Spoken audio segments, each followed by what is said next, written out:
and never pulled his reserve. I was surprised that they showed his body at all. You'd think that someone who dove headfirst into the ground from 300 feet would be too mangled to show on screen. When they showed us his body as intact as it looked, I can understand they're trying to be palatable. But what are they asking us to believe? He looked like he passed away in his sleep. He did. Yeah, he kind of did. He probably was dead before he hit the ground. The first response is, if you ever have the misfortune to see someone who's hammered in you, will understand why they don't show it. Worse than you think. Hammered in, I don't know. They hammered in you. I think he was hammered at the end of the movie. Yeah. Hammered in you. Hammered into the ground. Oh, okay. Assuming is what they meant. It's one of those cases where they leave out the word. Cat Stone. Who's she? We're going to find out. Cat Stone. Somebody going to tweet this so I can retweet it on my phone? Be palatable. Hey, what are they hey. asking us to believe? Sorry. He looked like he passed away in his sleep. Oh, are we broadcasting? Yes, we are. And Oh, now cool. we're watching ourselves on YouTube. Hey. Oh, hey. That's fun. Hey, YouTube. You've heard me discussing the end of the movie. This is why I asked if we were ready, and everyone said yes. Yeah, we and were. So I pressed start. We don't get the little ding. No anymore. more dings. Well, that's a step back. I can ding if you'd like. I would like you to ding. Ding! Okay, thank Oh, you. are we live? Wait, one more. Yes. No, that's the first Ding! one. There it is. Now we're live. Hey, everybody. Welcome to the live stream. You don't know about the live stream yet because we haven't publicized it. So you're not actually here, but you might be watching it Yeah, in the future. Right. So hello, future. Because this doesn't go on YouTube and stay there forever until we delete it, Welcome. which we don't, No. Yep. but we could. Sure. That last scene ruined the entire movie for me. They were just standing around. It looked like he didn't even fall from a park bench. He should have been splattered and no one would have been standing around the body that just bounced. It's a shame because there was some authentic skydiving in this flick. That was my angry internet guy voice. Pretty good. He was pretty angry about it. Pretty good. That was also my Maggie Gyllenhaal voice. Oh. Maggie Gyllenhaal. Ah. Because she's all droopy, people. I get it. I get it. Are we talking about Maggie Gyllenhaal? Yep. We're talking about... No, talking about Maggie Gyllenhaal. We're talking about Mackie Gyllenhaal. Oh. I get it. Wow. Oh, yeah. That's a new character. I am not related to that person.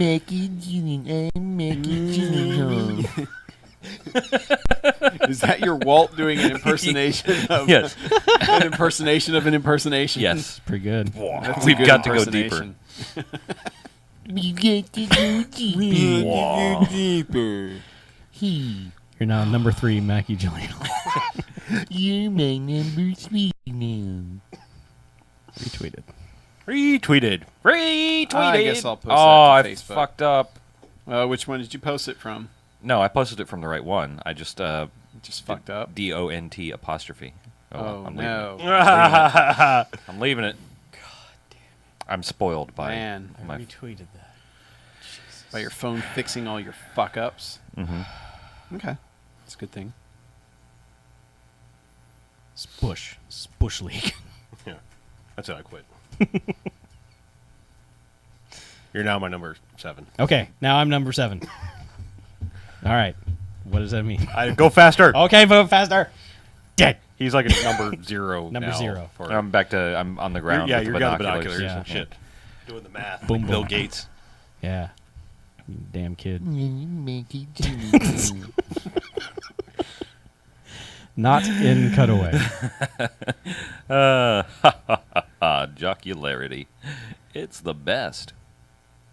Is that the new name of our sports theme podcast? That's the new name of our podcast. Okay. Yes. Jocularity. It's the Welcome best. to Jocularity.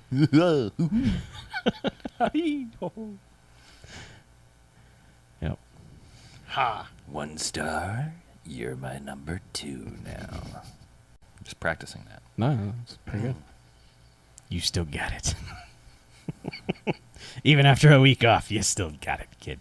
3 seconds to impact. Where the fuck are they jumping from? Like 100 feet up? Yeah. Yes. From Dennis Rodman's shoulders. Just dive The off. shoulders of giants. Yeah. They cut the fan in that wind tunnel. I did not see a single rebound from Dennis Rodman. Nope. Disappointed. There was basketball. Yeah, I was. No I was Rodman. really hoping Rodman would show up and Yeah. just jam on somebody. Hey, guys. Oh, he did jam on somebody. Oh, yeah. He sure did. Hard. Yep. That was a technical. Technical foul. He got ejected. He did. Yes, he did. From life. And the plane. Damn. Rough crowd. Yeah. Rough. Oh, fuck Welcome that to guy. Dog Simber. Yeah. There's 2 dogs in this movie. Ruff. There's a greyhound, Mhm. and then that skydiving dog. Sky Dogs. Sky buddies. Sky Buddies. Oh, let's remake this movie, but with golden retrievers. Keep all the dialogue Can exactly that one the same. shot be a dog skydiving with a human Yes. strapped to his chest? Yes. Or the monkey. Oh. Ooh. I like it. Or Deputy Dog. It'll be like 27 puppy deaths in the filming of Sky. Deputy Dog. They won't pull their chutes. We Hey. don't know what's going on. Man, almost droopy in it. You imagine the jowls just flopping. A dog would not be that intact upon hitting the ground. Bro, trust me, I know this. dog would look like it fell off a park bench. Don't ask me how I know this. But I know this. George Wendt can be in it. Smog. I still say the Denny's. The Denny's announcer guy's the best. If you've seen that Denny's Hobbit breakfast commercial, because he's like, for $2.99, get a Hobbit Grand Slam and everything. Now see the Hobbit, the desolation of Smaug. Now see the Hobbit, the desolation. It's like his voice. It's like it actually brought in another guy. It sounds like another guy. He's just like the desolation of Smaug. Everybody sounds like that when they say that. Because they're like, here's my regular. What's this? How do I pronounce Smog. It's an alien word.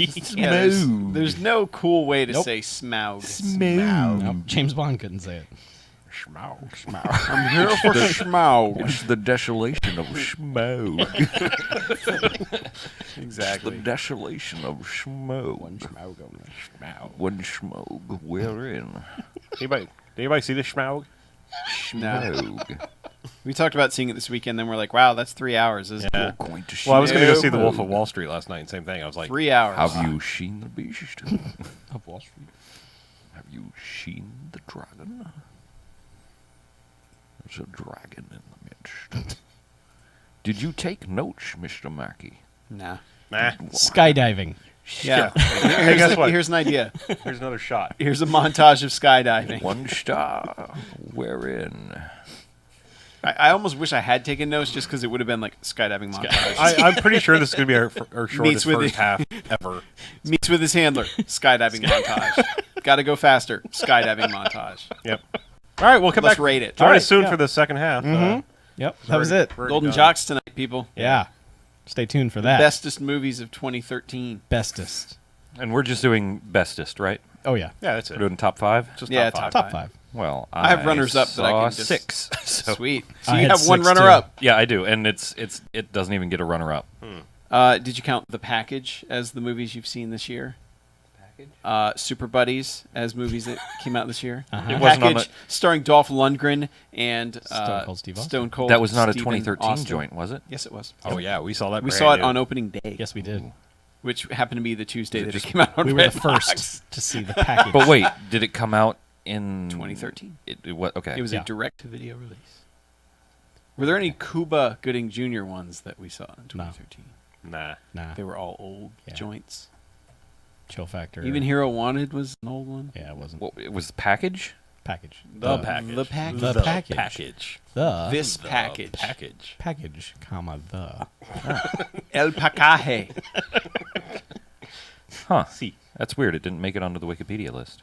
Well, Wikipedia is probably only is counting obviously theatrical releases. they're obviously biased against Stone Cold Steve Yeah, Austin. it's Obviously. not film. And If you were buddies. reading it right now and gave them $3, they would never have to Right. ask you again. That's right. The package. The package. Okay, The so package. I have a runner-up that won't be And Super Buddies. And Super Buddies. And you've seen Super Buddies. as Super well. Buddies. Which we also We were watched. there. We saw. It was We were the released first. in We saw what you saw. 2013. We were pioneers in the field of buddies. Okay. Did we see that opening day yeah, too? we did. Yes. Yeah. Well, no, it was the day after because the Blu-ray came that day. Oh, 'Cause I- you didn't get release date shipping? I did, but we didn't record that day because yeah. Oh. Oh. Okay. Hey, shall we do a Yeah, episode? let's do a regular episode. podcast, Yeah, let's do and that. then we'll worry about the rest of the shit. All right. Yeah. Smoke. How you doing? You got that opening? You good to go? Good to go. Huh? Just about. Good to go on the Schmaug. opening. Schmaug. Got the schmouting. One smoke, we're in. It's the only voice that you can actually. Shame we won't be able to do those for the show. Whoa. Sorry. Hey. do what? Schmaug. Any of those habits. Habits. Any of those Habits' movies. We can Yeah. say smog if we want. We could just break it up into like 4 episodes Oh, I don't for want each to do movie. that. No, Yes. I don't want to watch those. We can make it through Just 45 fill through minutes. some fluff. Just like create a love triangle that doesn't belong there. Mm-hmm. It's a good plan. I like Alright. it. This week on the BMFcast. This is a practice? Are you going? I'm waiting for the music. Oh, okay. Well, that's why. You just like that puke. This week on the podcast. Bam.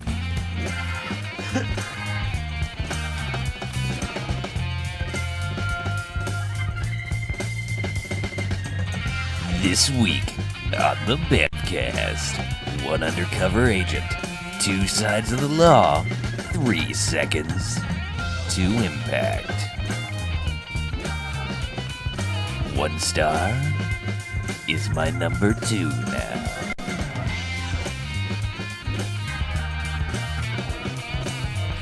I killed Chuck. You know, I rarely interject after you've done them, but after 3 seconds to impact, you should go, how high are they jumping from anyway?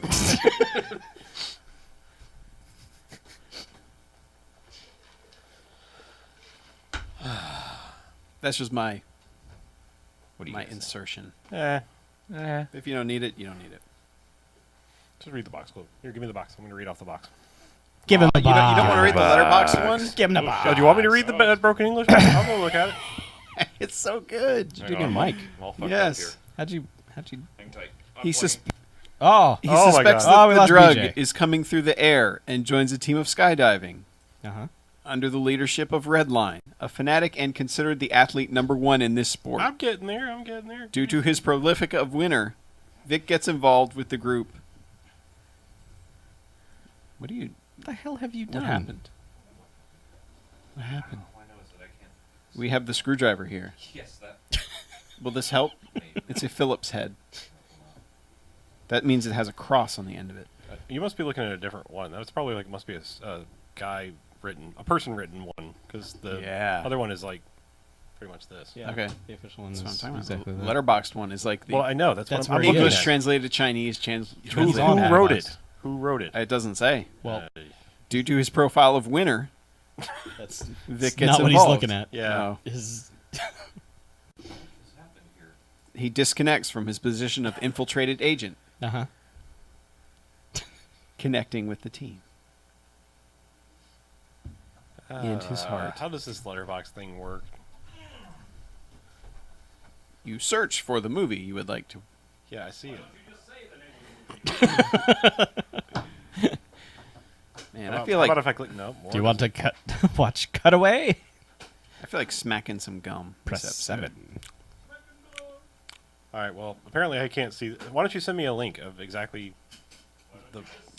letterbox.com/film/cutaway. That's where he is. That's it. You must be on the weird Linux hacked version of Really? Letterboxd. Because I mean, there's like nothing else on this page but that description, and 16 people, including 2 friends, have watched this.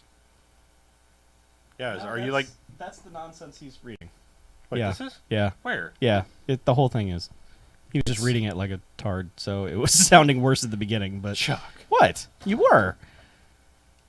I was just reading it straight. The successful undercover agent Victor Cooper is assigned to his 9th mission to find how the druggings of load is being brought to Miami. See? Okay. Okay. You're beefing it up with druggings of loads. He suspects that the drug is coming through the air and joins a team of skydiving. Okay, I'm gonna read that. All right, fine, got it. Got it. Damn it. Now you can read the box. It's cool.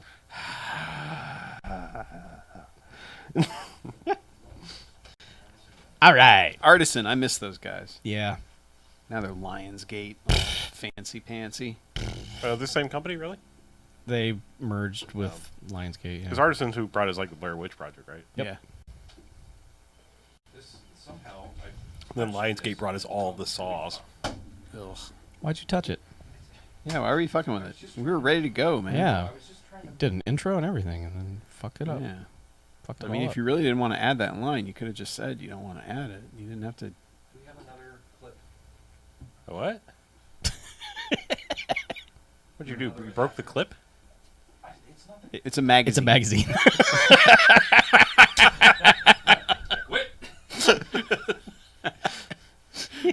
Yes! Yes! I've got this kind. Dude, that's a clip. Unload that clip. Yeah, but you need the little inverter thing that's We were inverted. gave him the universal sign. It's the bird. Yeah. Sorry, it just does that. I don't know why it does. Yeah, I've got the Yeah. clip kind. Right. You can make it fit any mic. Maverick and Goose.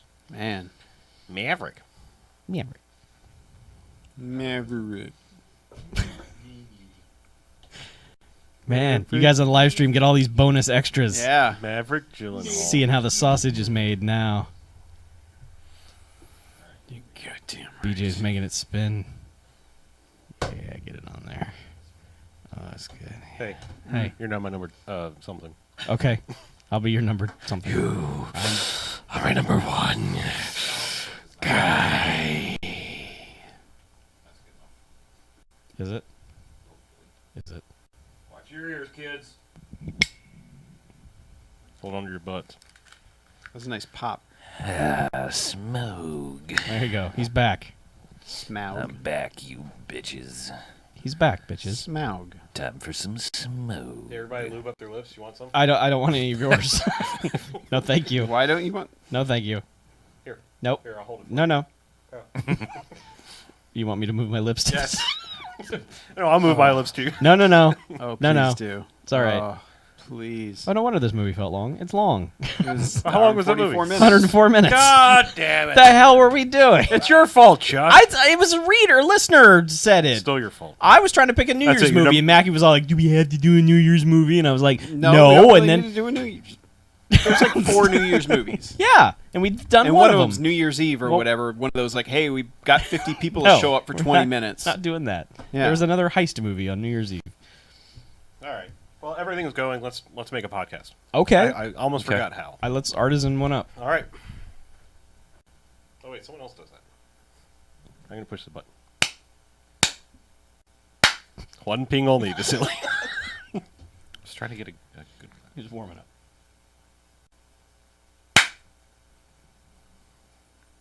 All right, and welcome to the BMFcast. Hey, BMFcast. Episode 207. Numbers. Yeah, So I'm Harlow, I'm Mackie. I'm BJ. I'm Chuck. and this is the last episode of 2013. Mm-mm. Nah, it's actually the first episode of 2014. Are you sure about that? If you put it out tomorrow, then I guess I'm wrong. Yes. You will be wrong. Oh, all right. Uh-huh. Well, Sweet. goodbye, 2013. Happy New Year's Eve, Yes. Yeah. everybody. Listen up. So, random listener suggestion is what we decided to do this week. Yeah. But let me tell you what we do each and every other week. Besides that, so we go ahead and we watch ourselves a quote unquote bad movie. Then we come here and we talk about it for the first half. And the good bad movies, enjoyable bad movies, they get 1-5 jocks and robot jocks. Hooray! All right. And the bad movies doesn't stay away. They get a negative sliding scale 1 to 5 douchebags, bags, something I don't know, words, as in douchebags. Fuck. We've my done brain this just before. my brain just went Man. completely wrong there. After Twilight. yeah, yeah. Douchebags. Boo! Twilight. That's just- Boo. That's It's just full of douches. go back a few seconds here. We're going to go back to 1? Yes, you're gonna be my number. Now one we're number 1. Faster. You're back down to 1 All right. star. So what we do each and every week is we go and we watch ourselves a quote-unquote bad movie. And then we come in here and talk about it for the first half. Good bad movies, enjoyable bad movies. They get 1-5 jocks and robot jocks. Yay! And the bad movies doesn't stay away. They get a negative sliding scale, 1-5 bags, as in douchebags, after Twilight. Boo. Boo. So, random listener suggestion. I don't know why out of the hundreds we have, we picked this one, but we did, mostly because of the cast. Cast. We did 2000's Cutaway, starring Tom Berenger, Stephen Baldwin, and Dennis Rodman, some of which we can claim for the BMFcast's own. Stephen Baldwin. Yeah. All of definitely them Stephen now. Baldwin. But, Yeah. you know, I think as far as I know, Stephen Baldwin's the only one that's been in a movie that You guys watched. I didn't. Yeah. Oh, Casper Van Dien. Yes. Oh, yeah. Oh, Casper Van Dien. Yes. Why is he Ron not on Silver. the box? He's on the back of the box. Eh, He's not in the movie that much. That's why. Yeah. yeah. So anyway, let's get a wonderfully written plot summary Yes. out of the way for Cutaway. My favorite plot summary. The successful undercover agent, Victor Cooper, is assigned for his 9th mission to find how the loadings of drugs is being brought into Miami. He suspects that the drug is coming through the air and joins a team of skydiving under the leadership of Redline, a fanatic and considered the athlete #1 in this sport in the world. Due to his profile of winner, I love it. Vic gets involved with the group as he disconnects from his position of infiltrated agent, connecting him with the team. I love how nobody saw the air quotes you just did except No. us. I know. Well, in the live live stream. stream. Yeah, of course. But That guy who's watching. so yeah, it's a skydiving movie. Boy, is it. It is more Really? a skydiving movie than a cop stopping a drug ring movie Yes. by a lot. By 99%. Like it's almost to the point where they may have had a movie that wasn't that and then said, we kind of need a first act and a third act, don't we? How do we? And Why so do we they- make the people skydive? They can't Yeah. just win nationals. They had to win the Nationals.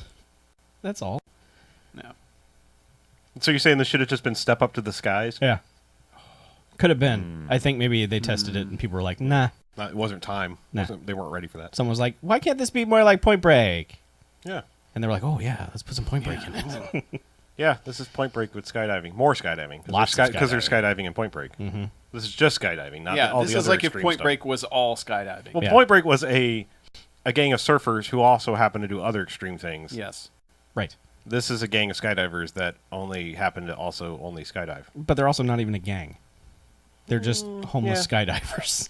Yeah. Live in a commune and living skydive. off the grid, man. Yeah, let's paint the picture here because Stephen Baldwin is the cop, the undercover agent, and the movie opens with a awesome computer screen where we get to see all of his aliases that he's had undercover, and then his psych profile that basically he gets a little too into his undercover work, He's obsessed and with and winning. he's obsessed with winning, blah blah blah. Pathologically obsessed. And someone types in a super secret password that puts him back on the force. And the computer's like, are you sure you want to Yeah. do that? Are you sure? Warning, this agent is trouble. I'm afraid I can't do that, Yeah. Ron Silver. Yeah. But But Ron Silver's like, yep, I need this guy. well, we assume it's Ron Silver. Ron Silver is like his partner and his boss. It appears. yeah. I His- don't I think know. it's his Partner. handler. Handler. Okay, Yeah. sure. They're probably on the same level, but like Busey was to Keanu. Right. Sure. Yeah. Okay. But didn't he specifically say towards the end, "I'm your partner"? He did. Yeah. Yeah. But anyway, so this opens with them busting a cargo plane at the airport, and Stephen Baldwin has Amish beard. He's undercover. He does. As And- Amish pilot. Yeah. Well, I mean, the credits happen over this plane landing, which is one of the mini scenes that's just long, boring shots of plane landing. Mm-hmm. But it's like dusk, and then it lands, and it's pitch black night. Yeah. And they land, they raid the plane, grab the lady who was piloting it, and cut open the bags, and it's nothing but shrimps. Shrimps. And they Shrimps. were expecting drugs. Yes. There are no drugs. No drugs. Off screen, Only shrimp. they've stripped the lady down to her underwear. Yeah. Um, Which was a smart move Sure. Approved. because she works out. Yeah. That lady had abs. She did have abs. Girl She with had that body. lots of abs. She had like more abs than normal. Like she had She had an implanted eight-pack, abs, extra like abs. 10 or 12, Yeah. hanging out. 8 planted abs. So, Eight planted abs. so that happens. They're like, damn it, no drugs. Shit, fuck, cocks. Yep, that's exactly what they say. And so that's they cut, Ron Silver's finest moment. and they cut to Stephen Baldwin punching a bag, saying, "Man, I don't understand a punching bag," Thank you. and going, "I don't understand why the drugs weren't there." Yeah. And Ron Silver's like, well, it happens. Yeah, it happens. Maybe you should stop doing this shit.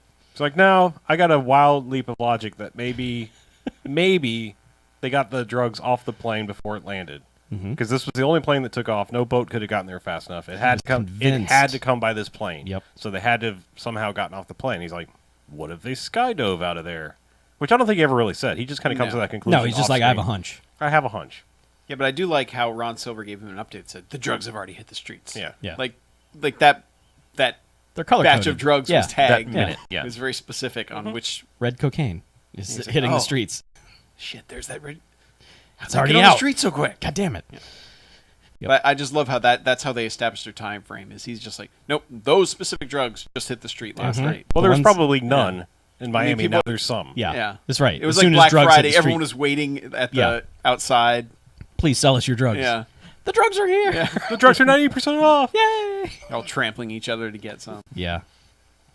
So, yes. Worst so, of human nature, man. Get your drugs. so off Right screen, here, he's right. come to this conclusion that they skydove out of the plane. Mm-hmm.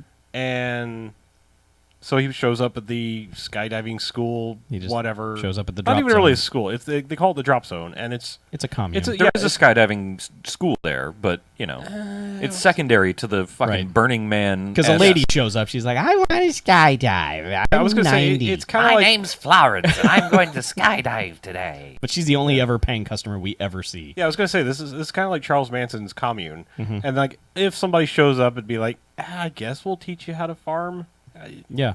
because why not? We Yeah. like money. This just seemed like maybe but people they're- might show up and accidentally go like, hey, I think I want to skydive. This place looks legit. Yeah. Yeah, but instead of like going for their money, they're just like basically making fun of him. Yes. They're like, "Ha, you suck. You've never skydove before, so you suck. Just so you know, Yeah. don't look at people skydiving, because that shows people that you don't skydive." Well, he shows up and he's like, I'm a computer guy and a salesman and a thing and all these things, not a cop. Teach me how to skydive. Totes not a cop. And like right away, he has instant girlfriend with what's her She name? is all about dopey ass Stephen Baldwin. She's just like, oh, a man.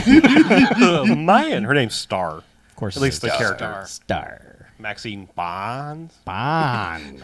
Hey, Bonds. Ah. Maxine Barnes. Ooh, Bonds Well, Bonds. Was her married to IMDb Edward picture Burns. is, I would hire her. Yeah, she's also got abs apparently. Yeah, but Not as She- many she's extra a ones cutie as pie. that other chick. no, had. that lady stole half her abs. Yeah. Ab stealer. Oh yeah, nice. You see how everyone internets at the different speeds. Yeah. Yeah. Oh. Well, I was interneting something else. So I had to hurry up and internet this real quick. Yeah. Yeah. So You're adding Oh, yeah, nude so to yeah, her they name. they make fun of him for wanting to get into this skydiving thing, and well, at first he's not even really sure. He's just like, I kind of wanted to come and look at the skydiving, and she's like, "Ha, I knew you wouldn't be interested." And he's like, Like as they're strapping Okay. him in to skydiving shit, and he's like, "No, I just want information. I'm just looking." And they're like putting things on him, and he's like, "No, I just." Like Yeah. 20 minutes after he gets there, he's in a plane. they bully him into skydiving, and it usually takes her 10. Yeah, it's Because she's a hua. See, it's just a bunch of bleh, Yeah. extreme people in the 90s to early 2000s. Mm-hmm. But that's when they jump out of the plane. They jump tandem, and it's just we're skydiving. Well, this begins the flip flopping. she- everyone flip flops in this movie a lot because at first she's like, "You're going to be jumping with me. I'm going to do this." And, you're gonna be up against my butt. yeah. And he's like, "Great, okay, I'll go." And well, he makes a tactical error because he looks up on the wall and sees the pilot of the shrimp plane, and he's like, "Who's that?" Shrimp plane. And she's immediately like, "You're jumping with Rocco or whatever his name is now. So I got to go." So sure, instant jealousy gene kicks in. It's why like, not? Nah. I guess that's why. Yeah, that's why. Yeah, that was like his one move in the entire time he was there. That was like a cop. Like, Yeah. let me get information, pretty much. Who's this lady? She's Who's a this- pilot. Yeah, I'm not your helper anymore. yeah. So he pays the old lady who was skydiving with him to Swap. switch partners, Yeah.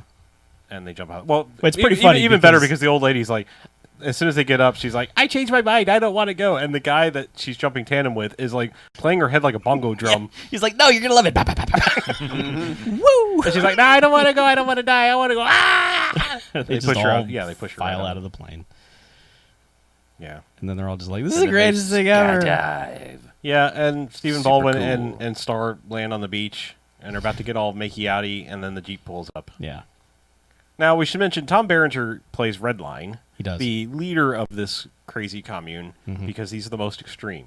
Dennis Rodman is his number 2, who for the first 20 minutes of the movie doesn't say a word. He just will... He just leers. Yeah, he'll leer and show up imposingly like, Yeah, no. yeah. It's like He how- menaces. He Yeah. just Yeah. Well, So, he just walks around going, Nah. white people, Yeah. kill. and then walking away. Yeah. yeah. Though he doesn't specifically say that. His No. face. No, his face His says face it all. says it all. Yeah. Yeah. I mean, he does start a rivalry later for no reason except for because I'm supposed to be angry at you. Mm-hmm. It's like, you'll never be one of us. Yeah. That's So- like his first line of dialogue. Is out of So they jump, they land, they almost make out, and then he has to go back and talk to Ron Silver, his handler partner, Yes. and say, I suspect it's them. I did some math. If they jumped like a mile off, they could coast in and just deliver the drugs and everything, and no one would be the wiser when they land. So I got to go undercover and infiltrate this skydiving Yeah. party gang. Here's my badge and gun. Yeah. I'm out. Yeah, he throws I'm himself off off the the force. force. Yeah, and then the next 45 minutes to an hour and 20 minutes is skydiving montage. Well, he basically he tells Ron Silver, "Hey, if I'm gonna learn this, I need to learn quick." yeah, oh yes, The Army's that's right. got one of those things, right? The wind tunnel things. Yeah. I Yeah, can, like you could I go can to- use that. He's In like, any I need you tourist to place. pull some strings. Yeah. Like So- he couldn't go. Like they were already in Florida. He could have gone to Orlando or countless places where they have these. Yeah. Probably not spend as much time as he did, but No, but he needed to go Army. Yeah. It was, to establish this weird rivalry that happens later. But sure. Yeah, but he goes to the Army, and that's where he meets Casper Van Dien. Yep. Playing, I don't know. Who plays 8? Yes. That's That's his right. name. They call him 8. And he explains why that is, and it's some bullshit. But there's just... When they're making the star, the 8th person that goes into it He's has the the most best. skilled. Right, I know. But, like, they're walking through, and there's just, like, chaos going on in the background of just dudes, like, pretending to skydive, but on those little carts that you roll under cars Yeah. to change the oil on and stuff like that. And they're They've just got like... this little tiny ramp. Yeah, and they all just go, wee! Make their little star. And I'm like, No. this is fucking dumb. There's no way this is teaching you anything. Rolling around on little carts. Shows him how to lock the arms, man. I think Going they going might do like that. 1 mile an hour. I think they actually might do that. It's weird. It's kind of weird. It I mean, makes I'm sense, sure 'cause they I think do. you'd have to know what position your arm needs to be in, all that Yeah. stuff. I know, but it's just the It's whole, better like, to do that rolling there around than- on the ground Yeah. is not the It looks- velocity it looks of... silly. Yeah, it does. It looks silly. Yeah. Because there's a lot of just like, and now we're standing, and now we're holding hands, and now Yeah. we're twirling, and always twirling. And it's Yeah. like, what are you doing? Yeah, and this is the first scene not at the skydiving commune Yeah. where it becomes a giant. It's a 45-minute montage because first he's learning and he becomes really good in this montage of how to control his body through the air. I love that, but when they first do this, I love that Casper Van Dien has a conversation with him while floating in the air, Yeah. but because of the machine, he has to shout at the top of his lungs. Well, and he also can't get more than 4 words out because the wind is smashing his throat. Yeah. So you see him get 4 words out, and he's just like, and then to start over again. But yeah, he's floating right at face level of Baldwin and just yelling all his lines at him. But then it's really Stephen Baldwin bouncing around this little Oh, room. Yeah. Well, the best part is when he first gets in there because he's just like, "Way!" yeah, because they turn it on as he's standing in Yeah. the middle of it. Yeah, he's like, "What's this room?" he goes flying like Brad Pitt think and he Meet hits- Joe Black. He's just like, I think he hits the ceiling, comes back down, and then slams into the wall. yeah. yeah. Casper Van Dien is just like, Jesus. But yeah, then he slowly learns how to do Yeah, this. and- through montage, he learns how to control his body in the free fall. yeah. So then when he goes back to the skydiving place, does his first solo jump, they're like, "Holy shit, this guy's fucking amazing! I can't got the believe this. goods." This is his first solo jump. Look, did you see how he controlled it? This guy's natural." Yeah. So, like a couple jumps in, Tom Berenger takes notice of him, and they're like, "He never notices rookies. Yeah. This is Never crazy." even speaks to them. Yeah. It's like, So- oh, he must like you. Yeah, so now this becomes like suddenly he's still kind of curious about where they get the money to do this operation, but it becomes all right, we're putting together this 8-man team that does the star routine in the nationals, and we got to practice this the speed star routine. Yep. And We're going to practice it night and day. Yeah, well, and like, you, basically, the like- audience, yeah. are going to watch. yeah, like basically right off the bat, like, "Hey, new guy, you're number 8." And they had introduced No, he's number one. He's number, oh, number one. sorry, number 1. Yes. One is the weakest. You have to work Eight your is way the up to number best. 8. But this was right after he saw a scene of Boom Boom doing the titular cutaway, which is where you cut away everything to do with your regular life and come live at this parachuting commune. And they hit you in the face with pies. Yes. Yep. Because that makes sense. Why not? Because Yeah, but free you quit- pies, you quit your apparently. job. To further drive home the whole cult thing of Yeah. this Yeah. is you sell all your worldly possessions and bring that money and skydive with it. Yeah, Forever. and live there with Yeah. them. It's like the Moose Lodge. You just give them everything. Yeah, so he quit his job as a lawyer, blah blah blah, and now is living there. And so they're like, "Hey, Stephen Baldwin, you're the new number 1." And Boom Boom's like, very visibly like, oh. Oh, excessively so. My Like slumps God. down in the corner with his stupid hat on. Right just after they like, hit him in the face with a pie. Yeah. Because Stephen Baldwin was like, I'm cutting away too. Great. You're our new number one. And I love Which that is he's not actually the even really worst. doing that because he's a cop. So he's already ruined one guy's life. Let's just keep that in mind. Sure. Why not? Yeah, he has. Yeah, so Boom Boom's off the team. Stephen Baldwin's number one. Yes. So we've got to watch 45 minutes to an hour of Stephen Baldwin going from number one all the way up. With lots and lots and lots and lots of skydiving footage. A Yeah. lot. A lot. Now, to their credit, it is the stars of the movie actually skydiving in most of the shots. Yeah. So that's something. in a lot of the shots. I mean, yeah, that was really surprising. Like, Yeah. But I thought it was going to be stock footage from like drop zone and terminal velocity Right. and shit like that, and I was just like, oh, okay, they're actually doing it. Yeah, That's something. There's one shot they use like 3 or 4 times of Yeah. him pulling the ripcord. That is identical shot each time. Yeah. yeah, but at least it's him. Yeah. I mean, you don't just get to leap out of a plane alone by just leaping out of a plane alone. Right. Yeah. And it was him in the wind tunnel. Yep. So props for that. I mean, Yeah. they went through the trouble to teach these people how to actually skydive. And Yeah. maybe Casper Van Dien didn't, but Well, he didn't skydive maybe, but he did the wind tunnel thing. Like Yeah, a I boss. think he was strapped in though. Like I think they had I think he was strapped to the ground. Otherwise, I think he would have been flying all over the place. I don't know they that never that showed- was Well, there was him. probably someone off camera holding Yeah, him. they, like- you never saw like Yeah. peer down. He was strapped to the ground to keep him level with. Maybe. There's no way they taught him like here's how to perfectly. Yeah, I also like. He follows us on Twitter. Let's ask him. Yeah. Hey. Did you Casper. do your own skydive? Yeah, were you strapped down in the wind tunnel thing? Okay. Casper Van Dien. Yep. .com. Okay. BJ's on it. I'll We'll have work an on answer this. by the end of the show. Okay. I We haven't had luck with this in the past. I but know. I don't feel comfortable doing this. Yeah, don't put a time No, frame. that on we it. were not Faster, responsible for that. faster. We must go faster. The last What is he, time the we real tweeted a Casper? celebrity We're during not the responsible episode. for that person's demise. We didn't do Okay. that. I don't want anything Time bad had to happen passed. to Casper Van It's Dien. okay. He'll be all right. It'll be fine. I have to. If it's in a skydiving accident, I swear to God, never tweeting a celebrity again. If it's in a skydiving accident, we're fucking deleting our Twitter account. Well, yeah, absolutely. Burning the studio down. All the must save tapes. all these B actors' lives. Yeah. Yes. We can't let not one more. So Never forget. Yeah. anyway, so Skydiving. yeah, Yeah, so it's- there's it's a lot of a skydiving. A lot of it. And he is at first starts as Star's boyfriend, but immediately she's like, "You're on the team now. We're not a thing anymore because you can't date if you're on the team together." Right. Sure. I So- think the only thing of note in this entire montage is the one funny bit. I think it's before he actually cuts away and joins the team and everything.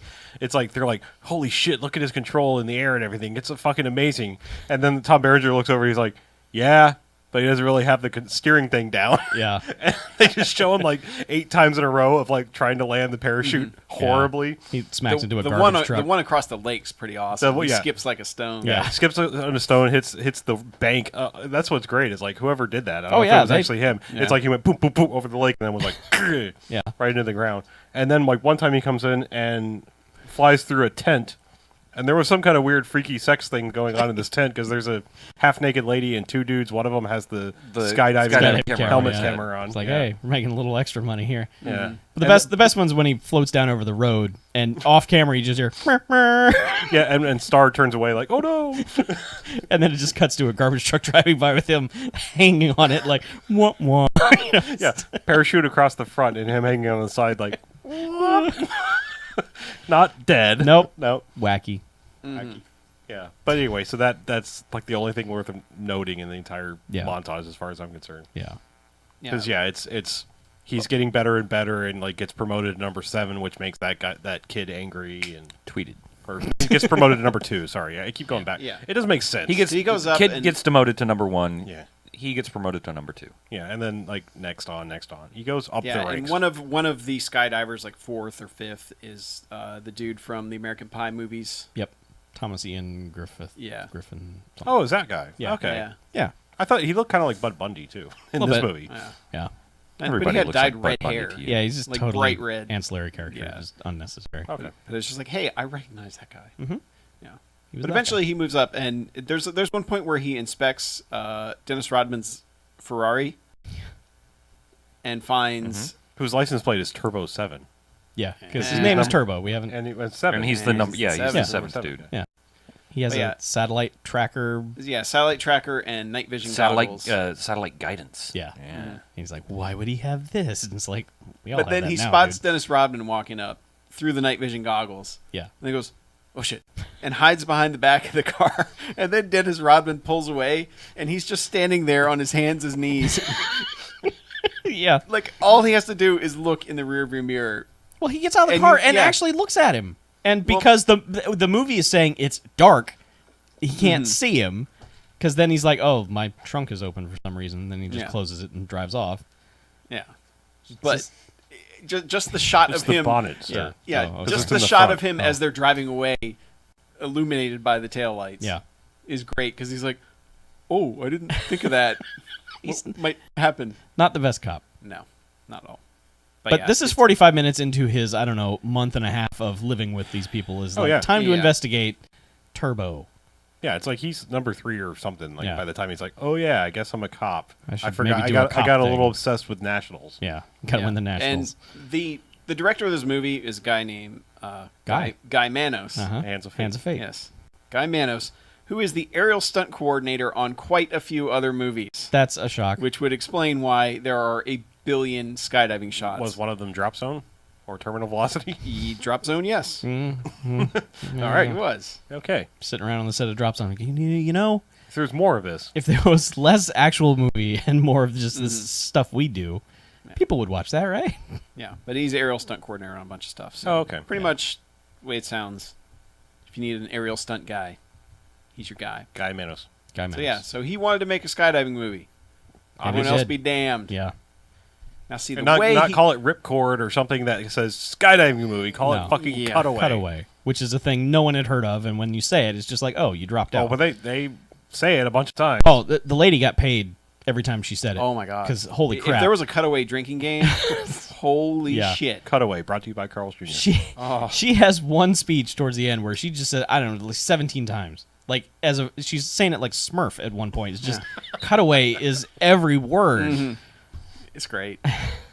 Yeah, but eventually, What's this movie called? Cutaway. Oh, okay. Oh, Cutaway. I Yeah. cut away for a second. That's Anyway, eventually he gets up to the point where he's going to cuts be away? he's going to be taking Dennis Rodman's spot. yep. And Dennis Rodman is having none of this. Well, he's got his license plate, man. He Yeah, can't lose that yeah, spot. He does not want to It have cost to me change- $80 to replace this license plate. You have to go to the DMV. That's like a whole day. Yeah. But so they have their little rivalry, and eventually Tom Berenger, like they're in the plane about to do their jump, and Tom Berenger's just like, well, there's only one way to find out who's fastest: jump same time, Yeah, jump. which is a completely horrible idea. Just because, that's the thing that I don't. They're not making a lot of sound decisions in this movie. Yeah. They live on a fucking skydiving commune. Yeah. I know, and they're but you'd smuggling think- drugs for Yeah. money. Yeah, but you would think No. if you're coordinating a whole thing where if you crash into the group, you will probably kill the group. But winning is the only thing that matters Okay. to Yeah. Redline. If you're All not right. first or last. He has to beat Army. Yes, I he must does be make a Tommy. yeah. He does make a big point of driving that one home. Yeah. Mother, yeah. I came So- home from army today. Yep. So they're jumping at the same time, Mhm. and Dennis Rodman takes this opportunity to knock him into the side of the plane as they're jumping out. Yep. But then Stephen Baldwin somehow catches up with him anyway, despite being knocked in the head. Yeah. Yeah, But- it's like it gets knocked in the head on the door and Yeah. wobbles for a while, and on the ground they're like, "Call 911!" Yeah. And then he's like, "Oh," I guess he shakes it off and Yeah. levels out, and they're like, "Oh, no, hold that." Yeah. Yeah, but No. what was 911 gonna do? Take pictures. Yeah, clean up, Mm-hmm. Well, yeah, They were going to come in with their Yeah, I mean, emergency, yeah. Bags. hose. Yeah, their emergency stunt bag. Yeah. Scoop him up. Yeah. But so Dennis Rodman is Saved. trying to go too fast so Too he furious. can beat. Yes. That is exactly what. Too soon, man. Too fast, too furious, too soon. Yeah. Oh. Yeah. Yeah, we went there. Oh. Yep. So he's trying to go too fast, crashes into whoever he's supposed to be grabbing the arms of, Yeah. and like brains them, knocks them right the hell out. Mhm. And then he's just free falling, and then everyone, oh my god, it's chaos. Well, Dennis Rodman is also the only one who jumps with like a full motorcycle helmet on. Right. Like everyone else is wearing your typical Goggles. yeah, so they don't. I don't think Dennis Rodman did the jumps in this. Of course not. Yeah. I don't think He so. was either. in the air for some of them. I'm pretty sure.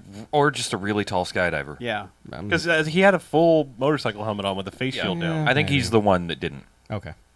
I'll ask Casper. Did Dennis Rodman do all the stunts in Cutaway? Yeah. But either way, Was he still playing basketball in 2000? No. He was wrestling then. Oh, was he? Yeah. I'm just thinking. I was just trying to think of ways that like was some. like right after he 'Cause, I retired, mean- because he played in '98. Dude's crazy. I'm just saying, like, there was probably somebody who said, "Dude, no, you can't. We're not allowing this." Maybe. Because I bet he would have. That's what I'm saying. He might have. Because he does a lot of dumb shit, Mm-hmm. like Madonna. Yeah. And North Korea. Yeah. And Double Team. You shut your mouth. Sorry. Watch Double Team. Sorry.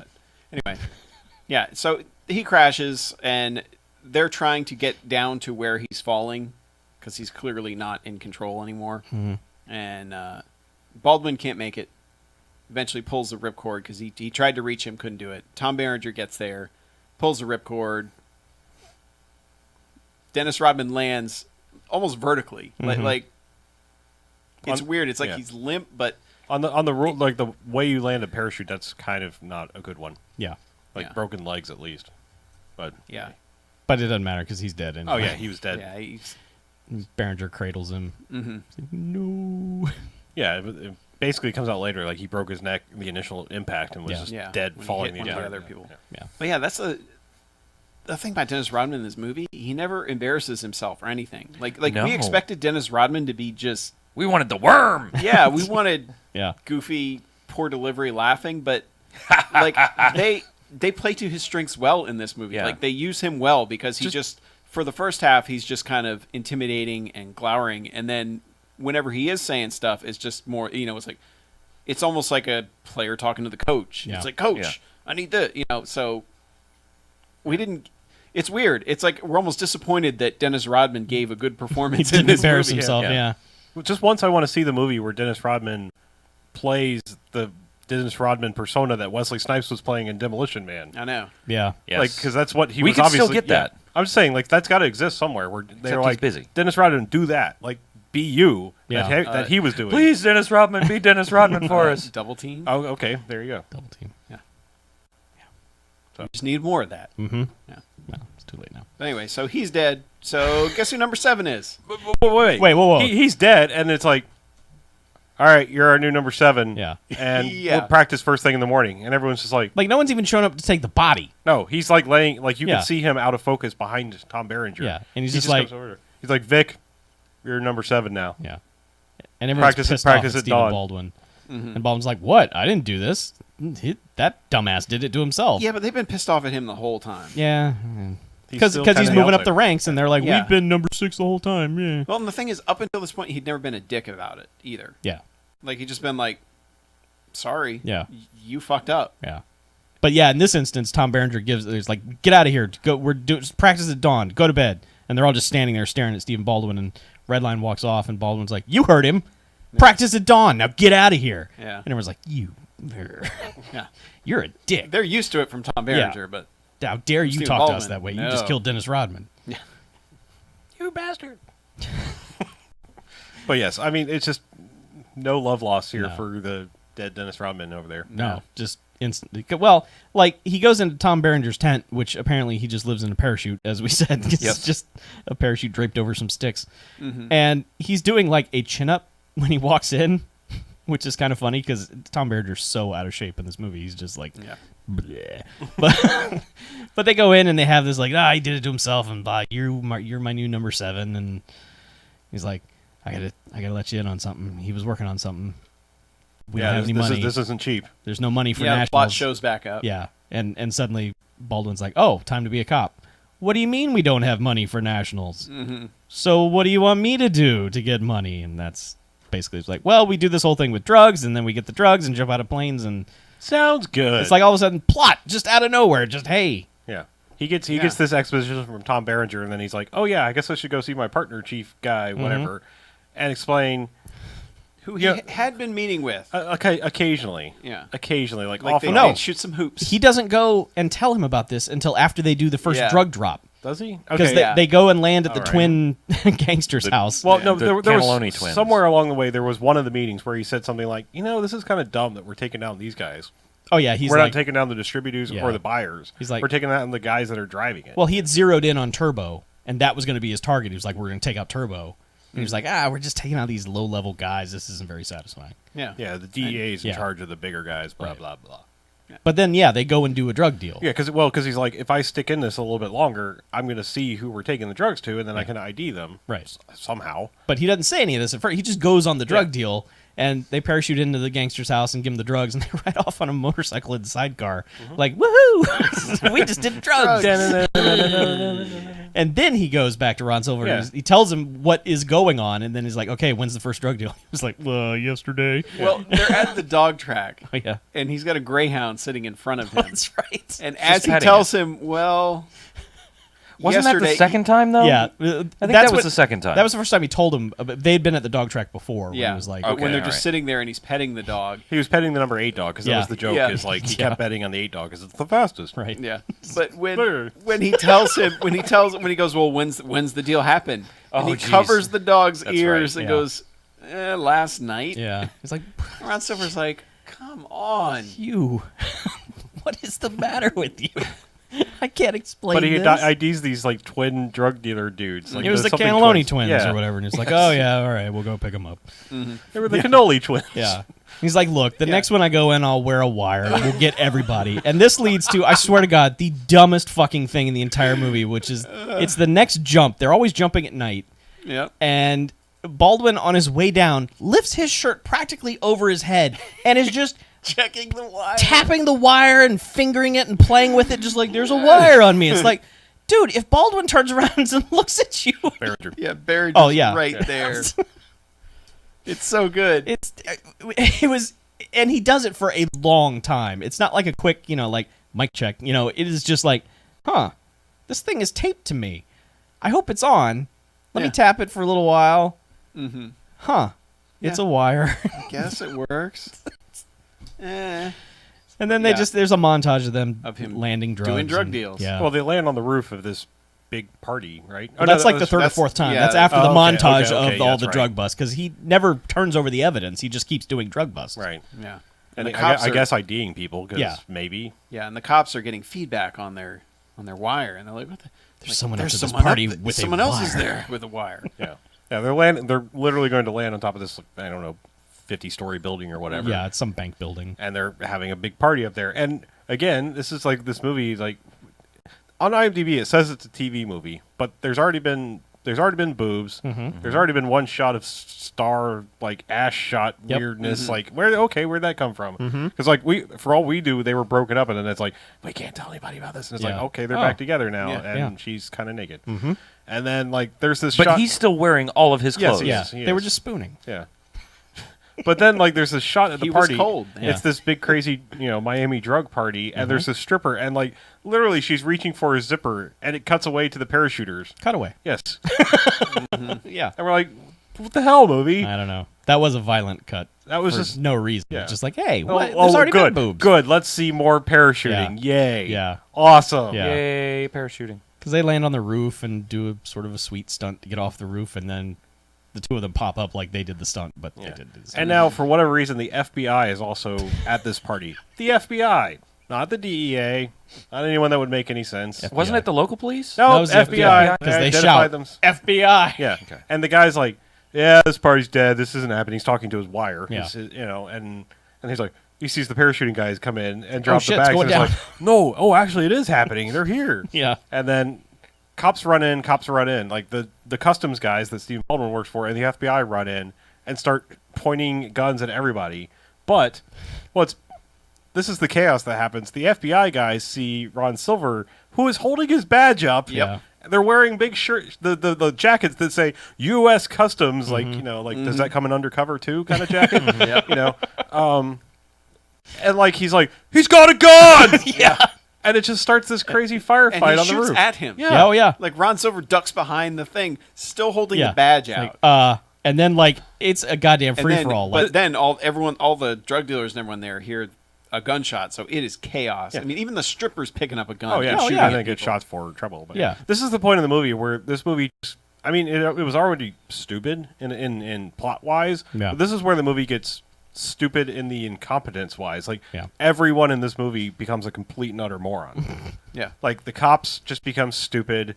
The movie becomes completely stupid. I don't. This is like the clear moment in this movie where it's Yeah. like, this was serious, cheesy, but Yeah. serious, except for the goofy like landing on the truck thing.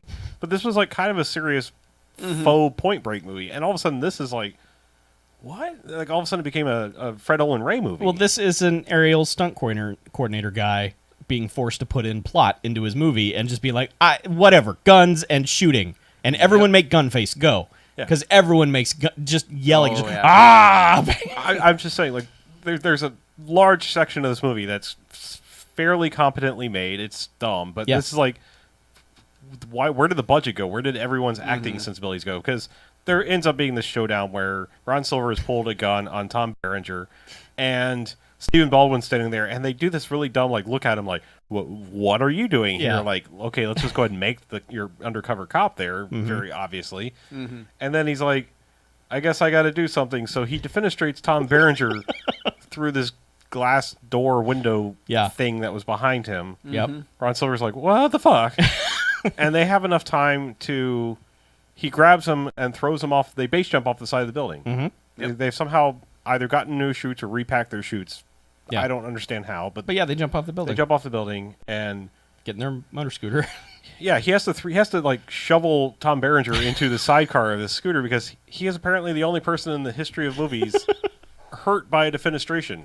Hurt Yeah. bad too. Well, he got tackled through that window, so Still, Yeah, but still, like, people get wrecked through these things all the time, and they're just like, "Wow, that was uncomfortable." But like Yeah. Tom Berenger's like, "I'm dead," yeah, Yeah. because like He has they- the proper reaction. he takes it back to the base or the camp or the, The you know commune. the shitty parachute And Tom city they Berenger's live in. just, He is just and you threw me through a window. Baldwin just takes a handful of drugs. Well, and he's, just, he's got several bottles. He's Yeah. just like, oh, nope, he this just one. takes out a handful. Is just like, here, swallow these.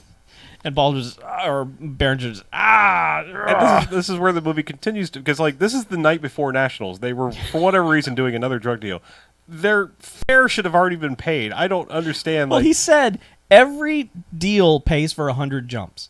So through this montage, they are up to like 6,000 jumps. Yeah. It's like, well, they also had to pay for nationals. yeah, but you can only bank so much money. And Well- they could have fucking sold Dennis Rodman's car that he wasn't going to need anymore because he fucking lived there. And once you die on the commune, your shit goes to everyone else at the commune. That would have Sure. paid Yeah. for everything.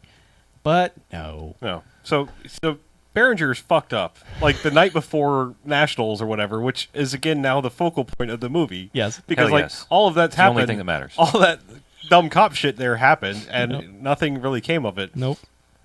And he's drugged up, and For the rest of the like movie. he's knocked. He's not. He's supposed to be knocked out, and Baldwin is talking with Starr and like, oh gee, I don't know, man. Like I don't know if we're gonna be able to make it. And he shows up in the doorway of their tent. And he's just like, this fucking me, we're not gonna make it. he talks about how Turbo got the easy way out. Yeah. He got the only way out there is. the only way there is to get out of the life. Because he's like, I don't know if I want to quit this life. I don't want to jump anymore, and I want you to come with me, Star. And he's like, well, I'm gotta done with go this ahead life. and quit then. Why you fucking need you? He's like, once you're in, you can't get out. And then he finishes his whatever he's rambling about, and then just flops over like This only works for the live stream, but this is literally how he faints. And Yeah, flips just over Throws backwards. his hands Yeah. in the air sometimes. Like, okay, little kid, Screaming, "Ew." faint. yeah. Wah. Oh, the vapors. Yeah, you can't. It's like we can't adequately reenact it. No. It really, the movie turns a corner at this point because Berenger, for the rest of the movie, is completely fucked up. And like, because then, like, the next day, they're pumping coffee into him and everything, but he's still like, Yeah, and they have nationals. yeah, but he's They just have like, to skydive as a team with him. But you see him in the background, and he's like reaching into coolers and grabbing a handful of ice and just shoving it onto his face, and just like, Motorboating some ice. yes, that's exactly what he's doing. Everyone else is just going about their business, like, Behringer's fucked up again. Yeah. Oh god. Yeah, it's like he goes completely goofy for the rest of the movie. Oh yeah, And yes, he does. Because when they get to nationals, and it has been established during like the 45-minute montage that there's a rivalry between 8 and Redline. So And oh god, they have to be faster. yeah, Like the whole point of doing 1,000,000,001 jumps is to improve their speed. yes, they have to be Which- faster. I'll admit, up to this point, like until they actually showed it on screen as like new as sports coverage, I had no idea what the fucking point of anything they were doing. It was not made clear until they honestly, were I broadcasting thought it. I didn't think it was the time linking up. I thought it was when they were kept talking about different times, like, oh, we got to do it under 20 seconds, blah, blah, blah, or something like that. I thought it meant like jump out of the plane, form the star formation, and then hold it for that long before you're too low Yeah. to pull the chute. Yeah, Like I thought it was like a higher time was better. Like, yeah. you know, the faster we can get into formation, we can sit there and hold that little star pattern Right. before we have to break up and. But no, pull you the only chute. have to hold it for 5 seconds. But Yeah. yeah, But the issue, they had to get into the formation. It's how fast they actually make the formation, Yes. which would have been nice to have been explained before I had to watch 45 minutes of them trying to get it right. yeah, because they're just shouting faster, and Yeah, Faster. you got to go faster. and it's like, And you're not good enough, so you're now a higher number, which is actually lower. yeah, and it's never really explained Or a lower to number, which is people higher. who don't understand this shit. It Yeah. takes that fake TV broadcast that they're doing to really go, oh, that's the Yeah. dumb thing they're and doing. all that took was 5 seconds. I was like, okay, this Yeah. all makes sense now. Yeah, kind of dumb. That would have been nice earlier, yeah, but whatever. but no. No. But yeah, But yeah. this is a 3 heat thing. I guess they get Yeah. 3 jumps. 4 actually. 4. 4? Yeah. Oh, 4 jumps? Yes. Ask us how we know. Oh. Because they all fucking jump 4 times. Yep. No, was Gotta it a, do they? Was Four? it a, was Was it it a 4? single or a double elimination? How many did the Michigan dive team get? We never see them. I think we Yeah, only saw I 3 know. times. Yeah. Was it a But- single or double elimination? It was whatever the adding up of the time was. Oh. Because the end, they had to get like, oh, we got to get under 10, and that's impossible to average out to get the best time. Sure. But, like, so Casper Van Dien sees Baldwin. He's like, hey, buddy, how you doing? You know, did you win the girl, blah, blah, blah. I appreciate that it was made clear to him this dude is going undercover and has to learn skydiving. Mhm. So when you see that guy, would your first reaction be, hey, buddy, you ever infiltrate that drug ring? That ever happen? He's like, I'm at the skydiving thing. What the fuck do you think, Casper Van Dien? But he's all buddy-buddy with him until Yeah. he sees that he's aligned with Redline. And Yeah, he's like, I'm Redline's number 7, and he's like, you motherfucker. I'm going to make sure that He's you so people mad for die. no reason. Because then Behringer stumbles into the shot. He's just like, I was number 8, yeah. And so Casper's like, where's Turbo? And Behringer just goes, dead. Stephen Baldwin says he was too slow, so we had to kill him. And it's like, what? Yeah, those are the rules. From the moment that Behringer injures himself, he becomes an incredible thing to watch throughout the rest of the movie. Yeah. Yeah. Because he's like literally over Baldwin's shoulder. Like he's like, "How you doing there?" Whatever his name. Because the guy actually had a name. It's like 8. But Yeah. whatever. He's like, Yeah. "How you doing there?" And he's like, "Yeah, well, where's Turbo?" Good. And then he just disappears. Like, I feel like we're overselling it, like because he's not slurring as much, but it's hilarious in its own very specific way. It's Yeah. almost Busey-ish Kind of, yeah. in the way he's acting. It's just, it's stunning, the difference between how he was in the first part of the movie and the way he is for the Yeah. second part. But it's fantastic in such a unique way. Yeah. Yeah. It is not a stereotype of someone just being drunk or Like drugged up it or legitimately anything. seems like Tom Berenger got hopped up on something. Like and showed maybe up on something was set. really wrong. Yeah.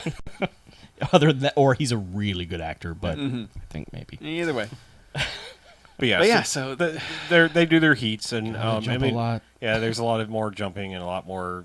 Oh my God! Look at this! It's a new record. Oh wait, no, that's a new record. Oh wait, no, that's a new record. Oh my God! Yeah, and the announcer's just like, holy shit, shaving shaving cream. cream. Ha ha. The Army just did it in 10 point. Yeah. Blah blah blah. There's no way.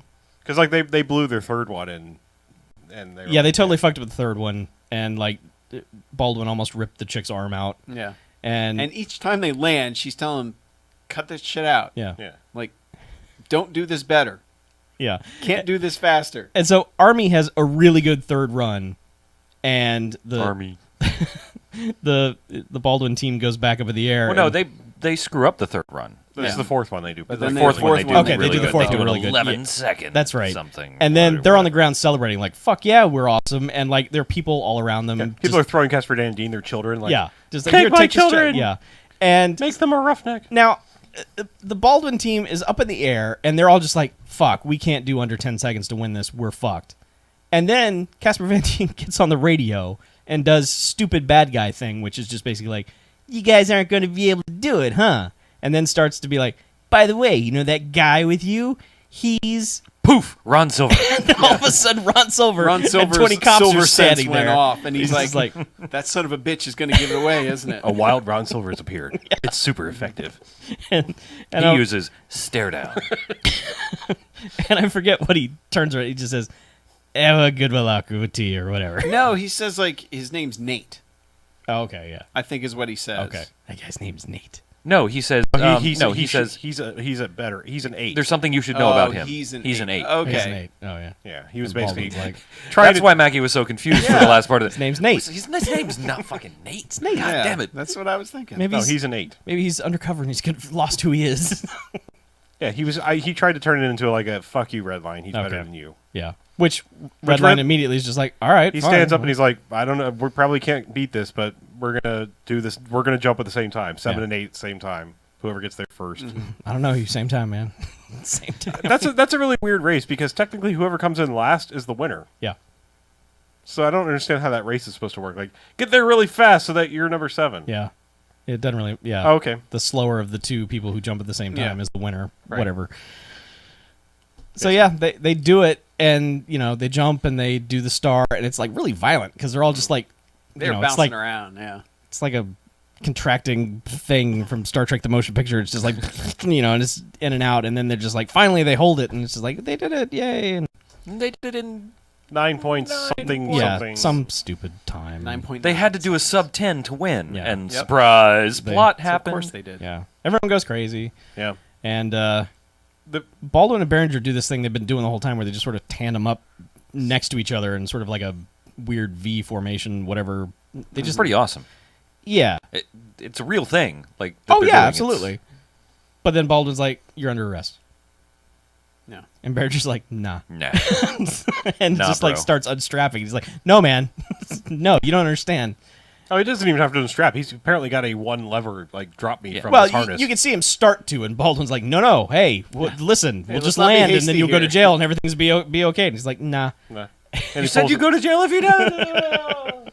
Yeah, he pulls the thing and not only does he like start to fall towards the ground, he He turns so as he's going head first. he is bullet training towards the ground. Yeah. He's about to bullet the blue sky. Yeah. Yeah. He's all right though. Is he? He's dead, but he's a good-looking corpse He's a strong individual. because he lands in a nice As- little bullseye target. Yeah. As the person in the IMDb section that asked about this said, it looked like he fell off a park bench. Well, because the next time Because we there see should him, be a crater the size of Tom Berenger. but he's just laying on a target, and someone has put a backpack under his head, you know, because that'll He's help. resting. Yeah. And then the squad's like, well, that's a shame. And then there's a scene where Baldwin's just out there by himself. And the parachute squad is in one section of the field, and all the cops are standing in another section of the field. And Baldwin actually looks at the cops, looks at the parachute people, and it's like, which side is he going to choose? I really wanted them to like try to coax him over like a dog. Yeah. Like, no, come here, Stephen Baldwin. We got badges and guns. Yeah. And Who's the real owner? But he keeps sharing a look with Ron Silver, and Ron Silver sort of gives him a look like, yeah, all right, go be a parachute guy, whatever. go to them. They're your people. I just want you to be happy. And so he strolls over to them and immediately says, I know this young guy on the Michigan team who'd probably be a pretty good replacement for Well, first he looks at Redline." Boom Boom. He's like, "You're number 2." Yeah. And I know this guy on the Michigan team. He's not very much. He's not much to look at now, Yeah. but he might get good. Yeah, he'll be good for nationals next year. Once now, again, Red Light again. is fucking dead 5 feet away. He Again. just plowed into the ground. out of focus in the background. skydivers, man, they have no heart. Nope. No. So you die and you are useless to the skydiving team. Yes. Just like, fuck you. You are now literally dead weight. Get out of here. Yes. They know there's nothing they can do. Yeah. Well, I like the fact that, I mean, at least the rest of the team is innocent of any of the wrongdoing. Yes. Like, No one else was Yeah. doing anything or even knew about it. so really, the only guilty party left is Stephen Baldwin. Right. Well, you can do things. You when you're can do undercover. drug deals while you're undercover. It's You're cool. allowed. It's okay. Even though all those drugs are out on the street now. Yeah. And also the money is now with the parachute people. Yep. Yeah. Shit. Yeah. They'll probably seize that money. They're going to have to find new money. Yeah. Well, yeah, then get in sponsors other because words- they won. Yeah, that's right. They do Yeah, get they sponsored. can be sponsored by Oh. Fuddruckers. Yes. And And 1-800 skydiving, Yes. which we should call. We should call them for No, an it's a real interview in thing. the second half of the show. I think it's a real thing. Okay. That's the right number of letters. 1-800-SKYDIVE. Yep. Anyway, let's The movie rate. Let's ends. rate this movie. Okay. Yes, All right. 1-800-SKYDIVE does exist. Good. Figured it probably did. Special note for the music: No. absolutely fucking terrible. Yes. Like among the worst soundtracks ever. Pretty bad. It's up there. Whenever there's Except supposed for to be maybe a Quigley. fist pumping montage, it's like smooth jazz or Yeah, but when it's doing any action stuff, it is like stereotypical late '90s breakbeat yeah, garbage. it's pure But garbage. it sounds like someone who doesn't really understand the music, but kind of knows what it sounds like, just decided to make something that sounded similar. Yeah. So Terrible. I mean, I could stand the skydiving probably all 500 minutes of it in this movie if it wasn't scored with that. Yeah. Because the music we is just we hit a atrocious. we hit in a this certain movie. point in the movie, and I'm getting more into the actual rating part now. We hit a certain point in the movie where I was like, did we rent like IMAX skydive that just happens to look like shit? Like Yes, we did. I mean, Yep. because that's what I started to feel like. I was like, I feel like I'm watching some kind of, video where it's like you buy one of those Red Bull skydive videos and it's just skydive after skydive after skydive. Like, holy shit, I'm masturbating all over the skydiving. Like, Yeah. Can't finish unless you're skydiving. but I don't know. It just, God, just that center section of the movie is just like, enough with the goddamn skydiving. Yeah. I don't know. Because like usually each cut is Behringer saying again, and then it cuts to more Faster. skydiving, and we're just like, enough. Yeah. We'll take your word for it. Show the progression Yeah. in a much shorter montage. That's how montages work. I hate to say it. I'm going to go ahead and give my rating. I can't in good conscience give this a Jocks rating. It's going to get a single bag. It's enough on the side of I can't recommend it but it's not like bad. There's moments of good. There's a couple of funny things that happen. A couple. But I mean, it's not fun to watch at all. No, it's not. I can give it 1 Jocks Okay. for Tom Berenger at the end. Yeah. Tom Berenger at the end earns it that single Jocks. Because otherwise I was completely ambivalent towards this movie and actively bored by it until that happened. I would suggest that there's got to be like clips of him after the second he takes the drugs, because like that's really the best thing to watch. There's got to be clips out there, or maybe we have to make them. Yeah, there Yeah, may but not be a big cutaway representation on the web. Yeah, in no way can I go higher than that. I can go 2 Jocks. How about you, Chuck? Can you beat that? Yeah?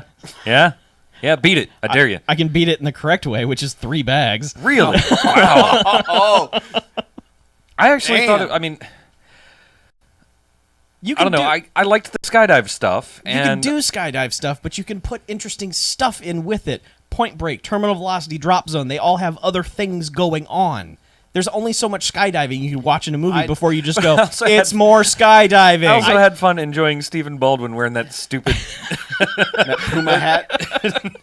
no, the Oh, the Mario Brothers jumpsuit. no, the stupid Mom jeans with the tucked in t-shirt. no. He wore a lot of stupid things apparently. In this movie, We yes, we haven't. but hit it imagining him wearing that stupid Barney costume. He forever will be that character Yeah. for us now. yet. Yeah, afraid so. His stupid hair. Hey, Fred, I'm jumping out of an airplane. Hey, come on, Red. Am I your number 7 now? Yeah, I mean, there's so little to actually enjoy in this movie. The Tom Berenger drunk stuff at the end is great, and like Baldwin's beard at the beginning is pretty good. And And the fact that his hair color keeps changing Yeah. throughout the movie. there's a couple dogs in the movie. That's all right with me, but If they wanted to do the skydiving right, they should have been rehearsing more than one Yeah. sequence Yeah. of what they do. Right. I just That think, at like, least would have been interesting to see them doing other stuff. But when you're doing the exact same move over and over and over, it's like watching someone practice free throws. Yeah. It's like, all right, you just hit 50 free throws in a row. That was really fucking boring. Yeah. I just think some of the movies we watch, I could go back and like put them on and maybe do other stuff around the house and still be entertained by it. And I just like, there's nothing in this I would want to revisit except those quick moments of Behringer at the end. Mm-hmm. So, Yeah. 3 bags. Wow. Mixed movie here. Mixed Yeah. Mixed bags. bag. All right. Well, shall we take a break? Yeah, Get let's back for. cut away to the break. I get it. Oh snap! Jokeses. I'll snap like Turbo's neck. Aw. Too soon? Yeah. Nope. So we got emails. Cool. Do we want to save them for next week? Or Yes, do we because just- we're going to be talking about other things. Yeah, Golden Jack. Are we going to talk about actual movies also, or are we just golden joxing it up? I saw lots of movies. Yeah, But I I- don't know that I have any. Well, I have one that I feel like saying words about. Okay. I watched Team America. Recap of. I saw that. Oh, we should recap what we watched for Christmas movies. Okay. I didn't watch any Christmas movies. Really? Not a single one? No. I can just mention how all Christmas comedies take place in Chicago. I remember that argument on Twitter. And people are like arguing stuff that wasn't like it's LA. It's not a Christmas comedy. Kind of is. I said Christmas comedies for a reason. Where does that take place? I've never seen it. I don't know where Jingle All the Way takes place. Chicago. Trust me. Well, you know why Home Alone takes place in Chicago? Because it's John Hughes. Yeah. And one of the other ones was like a John Hughes production, too. Surviving Christmas. No. Fred Claus. Are those in Chicago National also? Lampoon's Christmas Vacation? Well, yeah, that's also John Hughes, so. Kind of. He didn't direct that one, though. No, but he either wrote it or storied it. It was just or- weird because, like, I was at relative's house on Sunday, and it was just like, hey, Christmas movie after Christmas, because they were just flipping through channels. So I saw like 3/4 of Surviving Christmas. I'm like, oh yeah, that takes place in Chicago, and then I think Chicago, and then you can- Fred Claus starts out, Yeah. and it's like they do there's a whole intro section at the North Pole, and then when he's working and living in Chicago. I'm like, all right, and it's like Home Alone takes place in Chicago too, doesn't it? I think that just in the Midwest, you're guaranteed snow, Yeah. whereas New York, you're not. Yeah. So if you need a Christmas thing, you need a big city and you need snow. Chicago. Apparently, Jingle All the Way is in Minnesota, What? so you'll get fucking snow in Minnesota. Yeah, you will. Why, Minnesota? Yeah, Minneapolis, St. Paul's nice. That movie never struck me as taking place in the It's a very Midwest. diverse city too. People don't realize that. Mm. So if you want a good, diverse population, it's a good place to use. Criminally underused, if you ask me, Mm-hmm. and not everybody has that accent. But yeah, we watched Team America. It was not the unrated version. Was not on Amazon. The R-rated version of Home Alone. No, Team America. Oh. There's a, God, the songs in that are so good. they are good. The So I mean, good. the one joke that's in the unrated version is good. The puppet scene. But it's like you don't need it. It's like Yeah. once you've seen the joke, it's like, okay, yes, that's funny because it's puppets and it's absurd. But it's not like it not being in the movie in any way is a detriment to that movie. Yeah. Because there are other scenes, but they're not in it, right? They're just like on the DVD. It's Yeah, like that's deleted really scenes or the whatever. the unrated version is only a couple seconds longer. It's really only that shot that they Only the were. puppet Yeah. shit shot. The only other deleted scene that I remember that's on the disc is someone representing Ben Affleck and all the celebrities, and it's just a thumb. It's not even a puppet; it's just someone's thumb. It's awesome. It's with like a smiley face on it. God, and I had to turn on the subtitles for the songs at the end. Yeah. like over the end credits, Yeah, because I had forgotten the Walmart. Fuck yeah, McDonald's. Yeah. Fuck yeah. The last one is slavery. Oh, Fuck yeah. I was like, what? well, yeah, that's when he loses his chorus. He's just Yeah. like, oh, books, Yeah. Republicans, Bed Bath and Beyond. Was that even nominated for Oscars? For music? I don't think so. What could they have possibly? I mean, Freedom isn't free. It's a hefty fucking fee. I love that movie leaves the shot in of them like pushing during that montage of the. There's so many good montages Well, in that movie. maybe it's too. not that montage. Maybe it's the Pearl Harbor suck.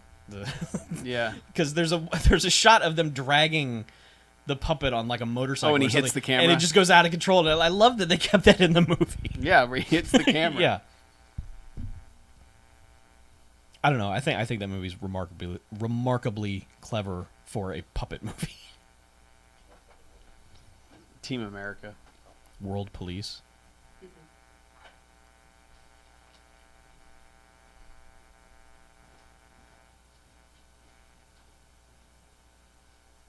Not nominated for Oscar under soundtrack. How could they not nominate Gonna Need a Montage? They couldn't have. That was in the show first. Oh, really? Yeah, it was actually in the Aspen episode where it was basically an '80s ski academy. Really? I've movie. never seen that episode. I didn't That's- realize they had done that When they did that, I beforehand. was like, "Ah, that's sort of lame." I mean, it's a good song, but it's like, come on, guys, you used that already. That does suck. I had no clue that they had already done that Yeah. in the past. So maybe they were going to nominate it, and then they were just like, "No, that was already on television." So yeah, because that's like the only one that they could probably use on TV. yeah. Yeah, you don't have to Oh, work you don't work tomorrow? You don't give a fuck. You're just playing some Call of Duty, you son of a bitch. Might be. I'm gonna kill you. I'm drinking a Monster. Rawr. We could probably move Cutaway over from Garfield now. Here, let me file it. Oh no.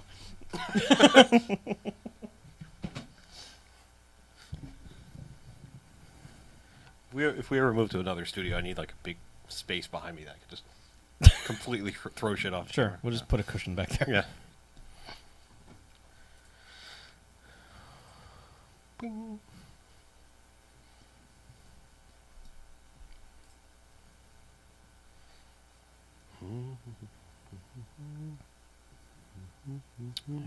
See what we can find.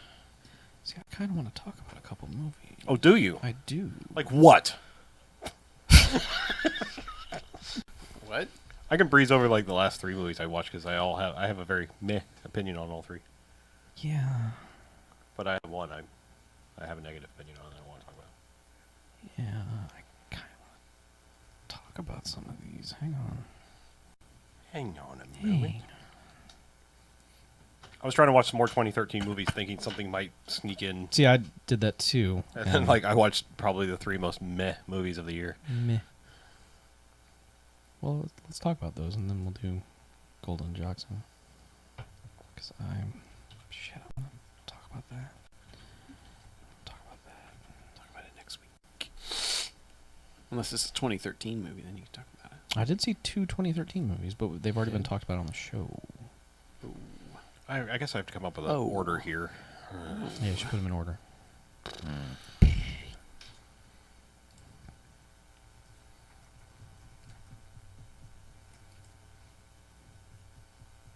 I'll briefly mention the 2 2013 movies I watched. I'll save the rest for next week. All right. All right. You do that. All right.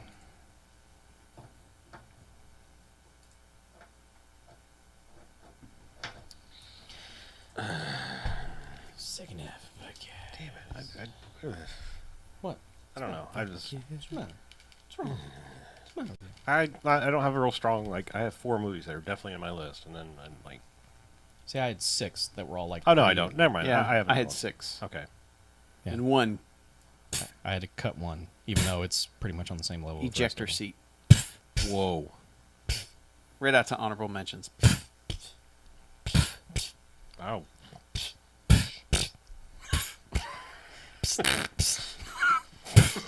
Look up here. I'm striking honorable mentions from my list. Cutaways. Super Buddies did not make honorable mentions? Nope. Or is it in the top 5? Nope. Aw, Super Buddies. Yeah, it was a pretty good movie. Actually, no, it wasn't, but Yes, it was. we liked it Four more. jocks. Compared to Santa Buddies, that was a fantastic movie. Oh, yeah. But still, it's pretty good. Compared to Cutaway, it's really good. Yeah. I'm just not sure I'm going to put Smaug. Let me tell you Where to you put gonna? I didn't see the Smaug. Smaug. Well, then you can't put it anywhere. Oh, I guess I can't talk. Sorry. Ow. I didn't realize I couldn't talk about the Smaug. Everyone turns Did into you that see character Smaug? from Family Guy. I know. No, you How see- else can you talk Wait, about Smaug? Did you actually see Smaug? No, I didn't see the Smaug. Okay. I was Holy gonna God. say. What's the next one called? There and back again. Oh, The so there's Redemption no of Smaug. Yeah, the return of Smaug. Smaug. Smaugy and the Bandits. Smaug, Smoggy and the Smotes. Bandits. Smotes, Yes. Smaug, Smotes, Mago. Smogs, Magobes. All right. So, are we just doing that, or are we talking about anything else before we start Golden Jocks? Well, like I said, I got a movie Okay. or two to meh on. I got a couple of meh, All right. and I'll save the rest for next week. I watched a fucking ton of shit. Okay. Yeah, suck it up. Lube. Oh, yeah. Oh, so good. Oh, that's the stuff right there. Get all up in there.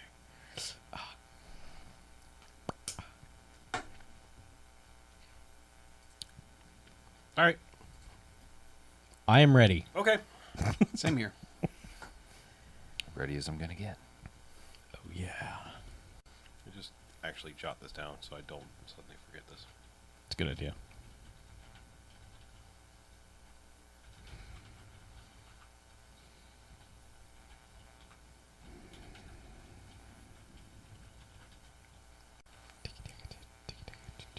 What you doing, man?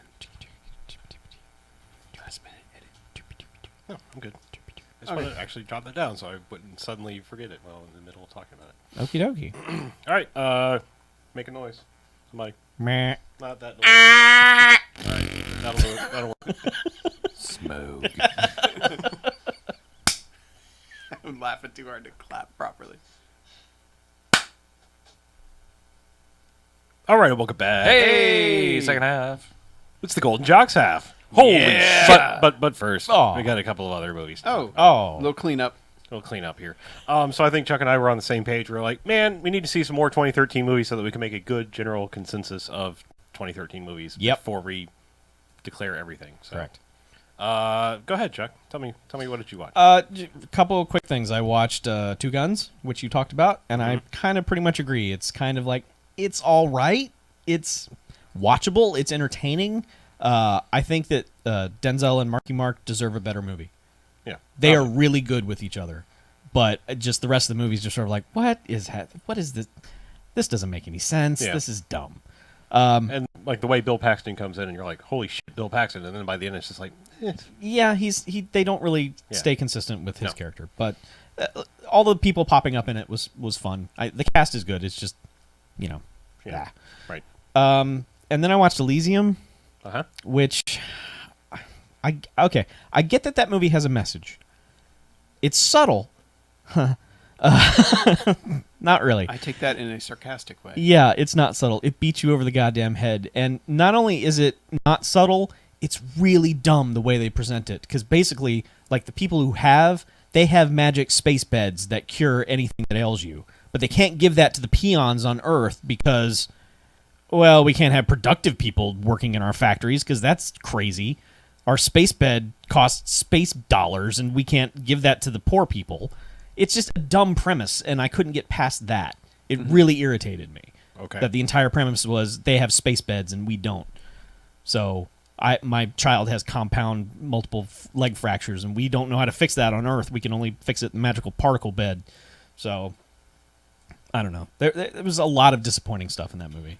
I wanted to like it. I wanted to like it a lot, and I just couldn't. I tried so hard. Sorry, dude. Happens. Yeah. So I take it those are not going to be in your top 5? No. Okay. Okay. Makes sense. I'll blow through the 3 I watched to catch up, right. just because I have a very meh opinion on all 3 of them. Sweet. I guess I'll talk about the biggest box office one first. I saw Oz the Great and Powerful. That came out this year. Yeah. Yeah. Oh, it feels old. Yeah, I saw that this year. Yeah, I don't Not know. in my top 5. No, it's not in my top 5. It's better than I thought it was going to be, strangely. That third act's a lot of fun. Yeah, but... And I don't know. I mean, I know you were complaining about the, look, CG part, where it's like suddenly it gets to Oz. But I kind of appreciated it just because I think they had big shoes to fill of that initial shock of we're in color, widescreen, everything in the original one. Yeah, so that didn't really bother me. It's very weird. It's disappointing to me because it felt like Sam Raimi has gone completely into like, well, we were going to hire Tim Burton, but we just got him instead. But hey, Sam, just direct this like Tim Burton would. Is everything I felt about that movie. Yeah. Just people were just bumbling into things. That's one of my biggest pet peeves of movies is like nobody really has a motivation. It's like things just work out. It's just like do. Oh, the perfect thing just happened. Yeah, the swept down the river movie. Yeah, and it's just that entire movie felt that way for the most part until the very end where it was like, okay, I guess we have a plan now. But I don't know. It was kind of pretty to look at movie-wise, I guess. I don't know. But It was really nice in 3D. Yeah. I say that, but yeah, that doesn't make up for. yeah. Like so much of that has faded completely from my memory. Yeah. Okay, I guess the next biggest movie I watched is I watched that movie Don John, the Jiggle written and directed and starring movie. Don John. Yeah. I have a thing about movies is I will watch a movie about people I kind of want to hate if you have a point. This movie does not. I just want everyone in that movie, not the people making it per se, but I want everyone, the characters in that movie just die in a fire, and they never change that by the end of the movie. I just want everyone to die in that movie. Wow. And it's not that kind So of you're movie? saying it's a feel-good comedy. No, it's just like if you're gonna make a movie like that with people that are rejects from the Jersey Shore, you've got to have a point. You've got to have them change or something. But they're just Somehow endear themselves. they're just despicable the entire movie, and it never really changes. That's not good. So I was disappointed to say the least because I like Jiggle in movies acting wise. I thought maybe he might have something in his pocket for writing and directing, but No. Yeah. no. That's too bad. And the last one is I watched Jobs, the Steve Jobs movie with Ashton Kutcher. Well, Yeah, how that's- was that? How was the Jobs? I feel like I've heard that story a bajillion times, and it didn't add anything new to it. If you've seen Pirates of Silicon Valley, you've seen half of this movie.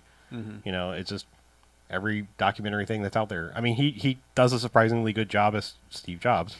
I mean, I realize the absurdity of that sentence as soon as I started to say it, but Sure.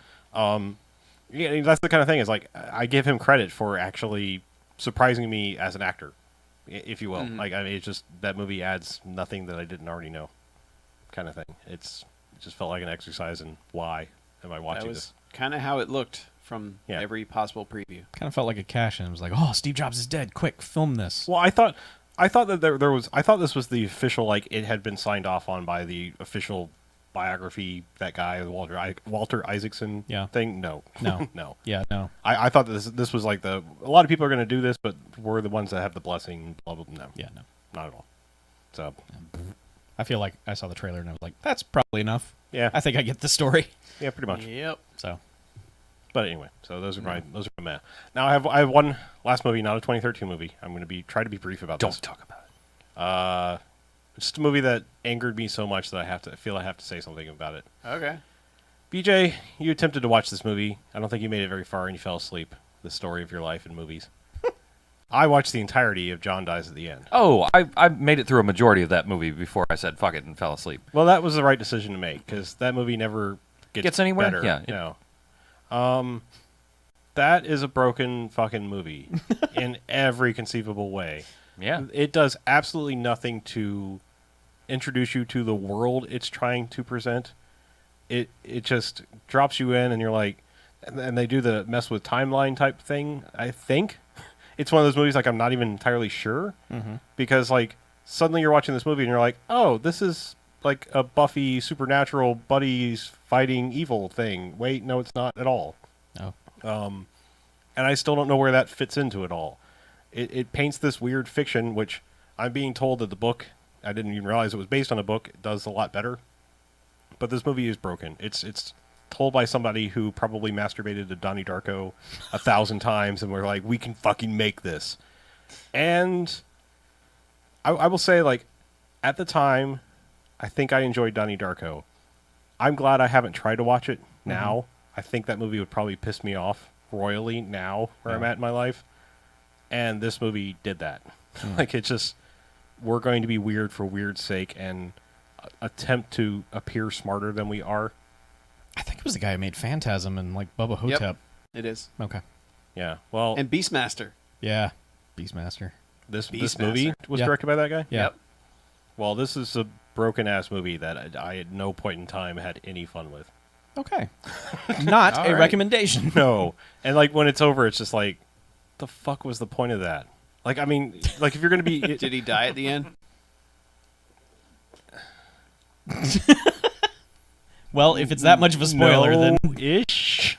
okay. It's hard to Oh, explain. that's So were the they just referring time to the- travel. It's time travel ridiculous versus crap. demons, aliens. Yeah, now I thing. remember not liking any of that. Yeah, Yeah. just not. So really, the good. title is just saying he dies at the end of his life.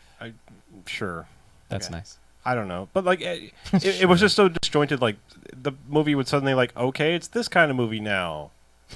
Okay, it's this kind of movie now. Like, and every time like it was like starting this, I was like, okay, I could watch this movie. Oh wait, it's not that movie now. Okay. Never Yeah. mind. Every time I started to be like, all right, maybe I'll give this. I'll settle into it here. No. So, complete anti-recommendation. I'm sorry, Yeah. Bummer. but That's a shame. All right. Well, I wanted then I will not watch wanted it. to I wanted to go on that low end so that we can now talk about the good. Wait, Yeah. no, John Dies at the End was a 2013 movie. Was Yeah, it? Came out in Yeah. like January, but Way IMDb early. listed as 2012, so it's probably one of those that they It was opened limited in like release, two, yeah. two Okay, markets well, in. All right, fine. So at it counts. Christmas. Is it going to make your list? No. All right. No. Then No. It doesn't matter. Yeah, so none of us got to see Smaug Nope. or Wolf of Smaug. Wall Street, right? No. No, I So- started to go last night, but then I realized the length of the movie, and I was like, yeah, I'm going to be going at like 10 o'clock. I can't do that. Yeah. Yeah. Hey, movies. Stop being so long. Yeah, we don't need a 3-hour movie. Yeah. What is this? The 60s? Yeah. The Yeah. heck. Yeah. I still am going to go see it. I want to go Yeah. in like I earlier want in to see the it as day. well, but Me too. I don't know when. No. I just don't know. I don't know how. Do we want to do honorable mentions before we get into proper Sure. list? Yeah, Okay. I got a few. All right. Go ahead. I've been talking. My honorable mentions. This is the end. I thought was super funny, and even though it was very improv-y, I like where they went with a lot of it. Even though there are a few scenes where it does the improv thing of like, let's just stretch this out beyond reason and keep talking like this to keep the improv going. You know, there's a little bit of that, but that movie is still hilarious, and just I just still enjoy people just calling James Franco, and never just call him Jim or James or Jimmy The or any idea of of that that. continues to make me laugh. Riddick was a movie that I thought was way better than it had any right to be, even though it completely loses its way by the end of the second half. But it has that scene where where they have him chained up and he fucking murders that guy, and it's great. Yeah, I will second Riddick, so just to knock it off the list. Yeah. But yeah, the first hour of that movie is so good. Like among the best things all year. World's End, I really liked. I don't feel it was quite up to the level of the other Cornetto trilogy. Cornetto movies, but it's still, I don't think Edgar Wright will ever make a movie that I don't enjoy on some level, but it's just not quite there. And Pain and Gain is a movie I figured I was going to hate, but enough people said it was going to be good, and it's just an exercise in kind of like you said, Harlow, where it's like it's okay if the characters are assholes as long as there's something interesting going on around them and they go somewhere with what they're doing. And this is a movie entirely populated by assholes, yet it was still super entertaining and super interesting, and even kind of end up rooting for some of them in a little bit of a way, but not quite. Now imagine those guys that work out and chase pussy all the time, but they never really change. That's Don John. Yeah. And These add, guys- to the, yeah. add to the fact that he watches porn. That's the real selling factor of that movie is like I want to put brief porn clips throughout the entirety of this movie. Oh, sure. But yeah, but I mean that seems like the kind of movie that only Michael Bay could make. Yeah. So it feels like among his, it's strange to say, but most personal almost. It's strange in a way that it's In having a long him time, yeah. having him scale back in that way made him a much better filmmaker because I think there is stuff he gets away with that nobody else does in that movie.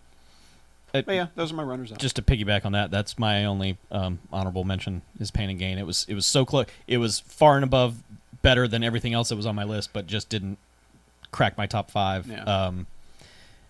I was worried going into that movie that I was going to hate it because the characters are not redeemable really at all. But it's just so well made, and the people in it are people that you like. That helps. Yeah. So, BJ, do you have any honorable mentions? I don't. I saw 7 or 8 2013 movies in 2013, and the ones that aren't my top 5 don't come anywhere near making the cut. Everybody's? Nope. No? Okay. oh, super. All right. Well, I'll be quick with my honorable mentions. I actually am going to put Elysium in my honorable mentions. I understand that it was beat you over the head message in the movie, but the action bits of that and Charlton Copley in that movie make up for it in my mind.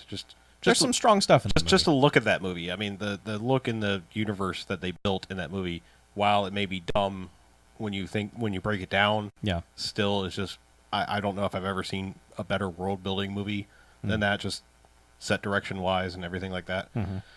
And then here's where I get a little bit shocking that these didn't make my top 5. The Wolverine, not in my top 5, though I really, really enjoyed that movie. What? And also Iron Man 3. I think that's a very strong movie. It's just not in my top 5. I saw five better movies. Wow.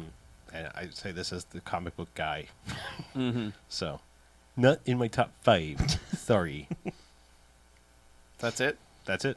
Well, interestingly enough, I'll piggyback on that where my number 5 is Iron Man 3. Okay. Because I love having Shane Black back, Yes. basically, and that they let him make a huge budget superhero movie. And that movie takes a lot of risks with what it's doing as far as taking Iron Man out of the suit, but they also do a lot of the logical things that need to happen, like after the Avengers, to get away from the whole, well, why doesn't he just call Thor? That sort of stuff, which is kind of the response for everything, or, should be the response for everything. Yeah. It's like, something's wrong, call Thor. Yeah. Call He's the only guy Captain that America. can literally teleport. So you can call Thor and be there in 5 minutes, use his godlike powers, and go away. Yeah. So He's Thor. Yeah, but I mean, but just that movie has a kid in it that I don't hate, which is a huge bonus. I will agree actually with that. kind of like. Yeah. Ac- That kid was all right. yeah. and that it's the huge fuck you to comic book fans that's part of it with one of the main characters is kind of great. I mean, it kind of sucks for if you were to really go into a Marvel Universe thing, but it's kind of hilarious how it works out. I in don't that care. movie. I thought that was brilliant. Yeah. But it just a really solid, well-made movie with a lot of fun stuff. There is dumb stuff in it, but I was able to overlook a lot of that because I was enjoying how well written the dialogue was and how well Robert Downey Jr. was delivering it. Okay. So, Should we just go clockwise here around the table? however you want to do it. Sure. BJ, hit us with your number 5. I changed it at the last second. Now it's Super Buddies, isn't it? No. I just looked at it and like, wait a minute, that's not right. No, my number 5 for this year is World War Z. Okay. It doesn't make the list for any reason other than it wasn't shit, and it's one of the 7 movies that I saw this year. All right. I think that's your new book. One of the 7 movies to see this year. If you only see 7 unless movies, you're John and you die at the end. Should write a BuzzFeed. you link. should. Yeah. If you only You see won't 7 believe movies, these here are 7. 5. There are 7 movies I've seen Yeah. this year, and you won't believe what makes the list. The first 5 made me cry. The rest made me amazed. Okay. It's one weird trick for seeing more movies this year. Number 5 for me. I thought it would be higher, but one, there was a lot of stuff really strong this year, and two, this wasn't as strong as I hoped it would be. Anchorman 2. I really, really liked it. I laughed a hell of a lot during Anchorman 2, but there are four movies that came out this year that are better. Yeah. So. I almost put that even in my honorable mentions. It is better than I thought it was going to be. But my number 5, unlike Mackie, I think it gets a spot, is The World's End. I loved The World's End. It didn't let me down really at all. I don't know. I can't say anything more about it than I've already said. I just think it's a really strong movie. And I laughed a lot, was amazed where it went by the end, and that's all I needed. Yeah, it goes some completely insane places it by does. the end of that movie. Yeah. So. It absolutely does. Yeah. I know it's going to come up again, so I'm just letting you go on. Okay. All right. My number 4, The Wolverine. I'm still amazed at how much I enjoyed that movie. But I think it helped having very little expectations from a Marvel mutant movie. Sure. Because basically everything but First Class kind of isn't particularly good. Hey, Especially X-Men 2 is awesome. Origins Wolverine is after that. I mean, Jesus. But James Mangold is a guy who really doesn't get enough credit for the stuff that he's done thus far. And I think he nails Wolverine as a character and how to use him in the proper ways. And I still need to watch the extended cut, which has apparently a whole lot more action in the scene near the end, which was one of our biggest complaints we had, was that there is an awesome setup with ninjas and then it doesn't happen. But apparently in the extended cut, it all happens. So looking forward to watching that one. But I mean, that just, it to me, it feels like the perfect Wolverine movie, and it was great because it detached itself almost entirely from all the rest of the movie continuity that it had. Aside from a couple things, but it's a much better story because they didn't try and cram a bunch of shit into it that didn't need to be there. And that train sequence is way better than it had any right to be, especially from the previews that look like garbage, and it actually plays out in a really nice way in the movie. I liked it. Very good. Number 4, G.I. Joe Retaliation. It's a lean year for you, wasn't it? Well, no, it gets really good. These last 3 are really fantastic. So these 2 are like your honorable mentions. Pretty much, yeah. I have a top 3 and then 2 honorable mentions. Okay, Yeah. fair enough. That's why I have no honorable mentions. I also have no honor. Did you mention that? No, I have no honor unmentionables. Oh. But I put my unmentionables on her. that was a good one. I like it. It's good. But I mean, I had fun with it. But Yeah, we had a good time. You know, it wasn't. There are things that upset me about that movie last year, and Oh, so, yeah, that's right. You had it was So- an uphill battle with you anyway. It was. So I could probably keep flip-flopping World War Z and G.I. Joe Retaliation, so let's just call them both honorable mentions, and I only Okay. have a top 3. Fair All right. enough. My number 4 would be Olympus Has Fallen, which I totally did not expect by the end of the year I would be saying Olympus Has Fallen is one of the best 5 movies of the year. But especially after seeing White House Down, it just sort of cemented how good that movie is to me. And it's good in a lot of ways like we like movies. Mm-hmm. It just, when it gets action-y, it is just like, holy shit. This movie is just not stopping. And then it goes a notch above that. And then it's like, okay, that was pretty crazy. And then it goes a notch above that. So I have to give that movie a lot of credit. Okay. Okay, a little bit of a shocker. My number 4 is Fast and Furious 6. I mean, just You better have some shit that's out of this world. Some shit. That's fine. well, that are Justify at it. 3, 2, and 1. Talk about it. it's a very strong movie. It's not Fast 5, and I recognize that. And it's got some things that do whole new levels of crazy in that movie. Don't get me wrong. It's still not Fast 5, and I can't shake that. I can't separate myself from the fact that it's not as strong as the movie before. Mm-hmm. And I think Fast 5 is legitimately good and crazy, but it's also coming off of 4 movies where you don't expect that. Like there was no reason to believe Fast 5 was going to be the movie that it was. Right. You'd seen 4 movies that were dude bro car race movies that are all good in their own little right, but they weren't Fast 5. And now Fast 6 was like, that Fast 5, here's another movie from the same guy. Let's see if it can live up to it. Yeah. And it mostly did. Yep. It's just, it doesn't have that like, oh my God, a best movie ever feel to it. And so I'm putting it in my place, or putting it in its place because of that. That's a fair And assessment. it's those same reasons that it's my number 3. Mm-hmm. I like it. I like it a lot. It feels way more forced than Fast 5 does. Fast 5 is almost effortless in how it flows through the story and hits the crazy points and doesn't feel like it's trying so hard. Whereas Fast and Furious 6 really felt like they were trying so hard to do all these things to one-up everything that was in Fast 5. And while it's cool, it's kind of not...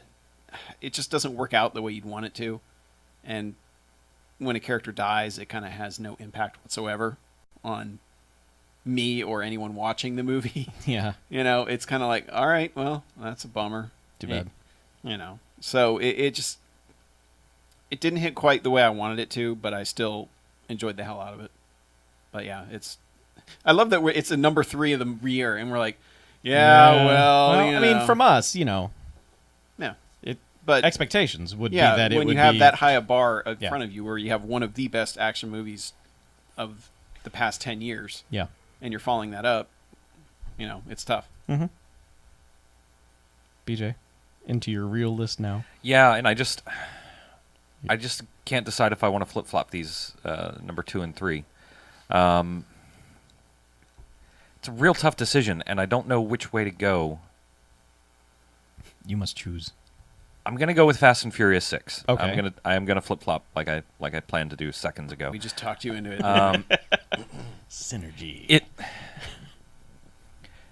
It's fucking awesome. It rules, but it does not. It rules at like middle management ruling. It rules accounting. Yeah. I mean it. I got excited and it was awesome, but I expected to be excited and I expected it to be awesome. So it did its job really, really well. But it didn't quote unquote blow me away like my top 2. I feel like I should almost move it up just on principle. But No, it's okay. I only have a top 3, so it's special to even make it. Exactly. That's a good way to think of it. Yeah. My number 3 is Fast 6. For all the reasons stated, I think that Fast 5, for all of its craziness, also had a credible story. It was a heist movie. Mm-hmm. And then you get to 6, and it's like, I'm thinking about it, and I'm like, I don't even know. It's like Michelle Rodriguez is alive, and there's a guy who's mean. And then there's just a bunch of set pieces to get you from scene to scene. And it's just in 5, they're creating all the action. In 6, they're always reacting. Right. Yes. They are not the catalyst for what's going on. Right. And it's tougher to root for your protagonists when they're just chasing someone. Yeah. As opposed to when they're actively making things happen. Yeah. And 5 had the dynamic of The Rock going after them.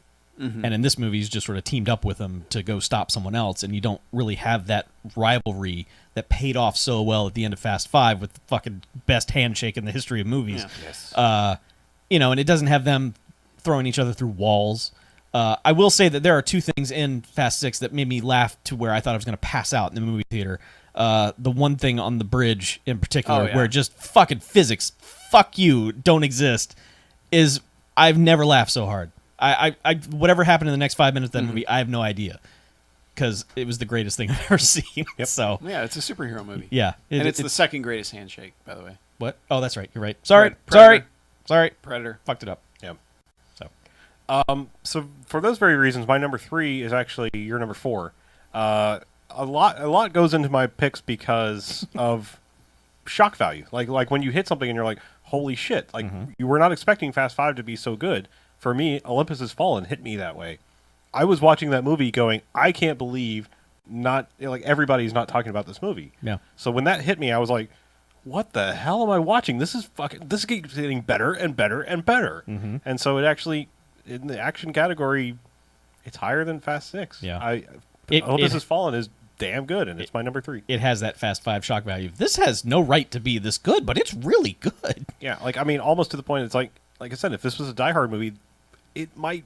Besides the first one, it might be the best Die Hard movie. Kind of would be. You know, like, It would be so easy for it to be. I need to watch this. You really do. Yeah. Yeah. So that's my number 3. All right. My number 2. Probably going to anger a lot of people, but it's Pacific Rim. Because it's not number 1. Oh, no. You broke my heart. I know.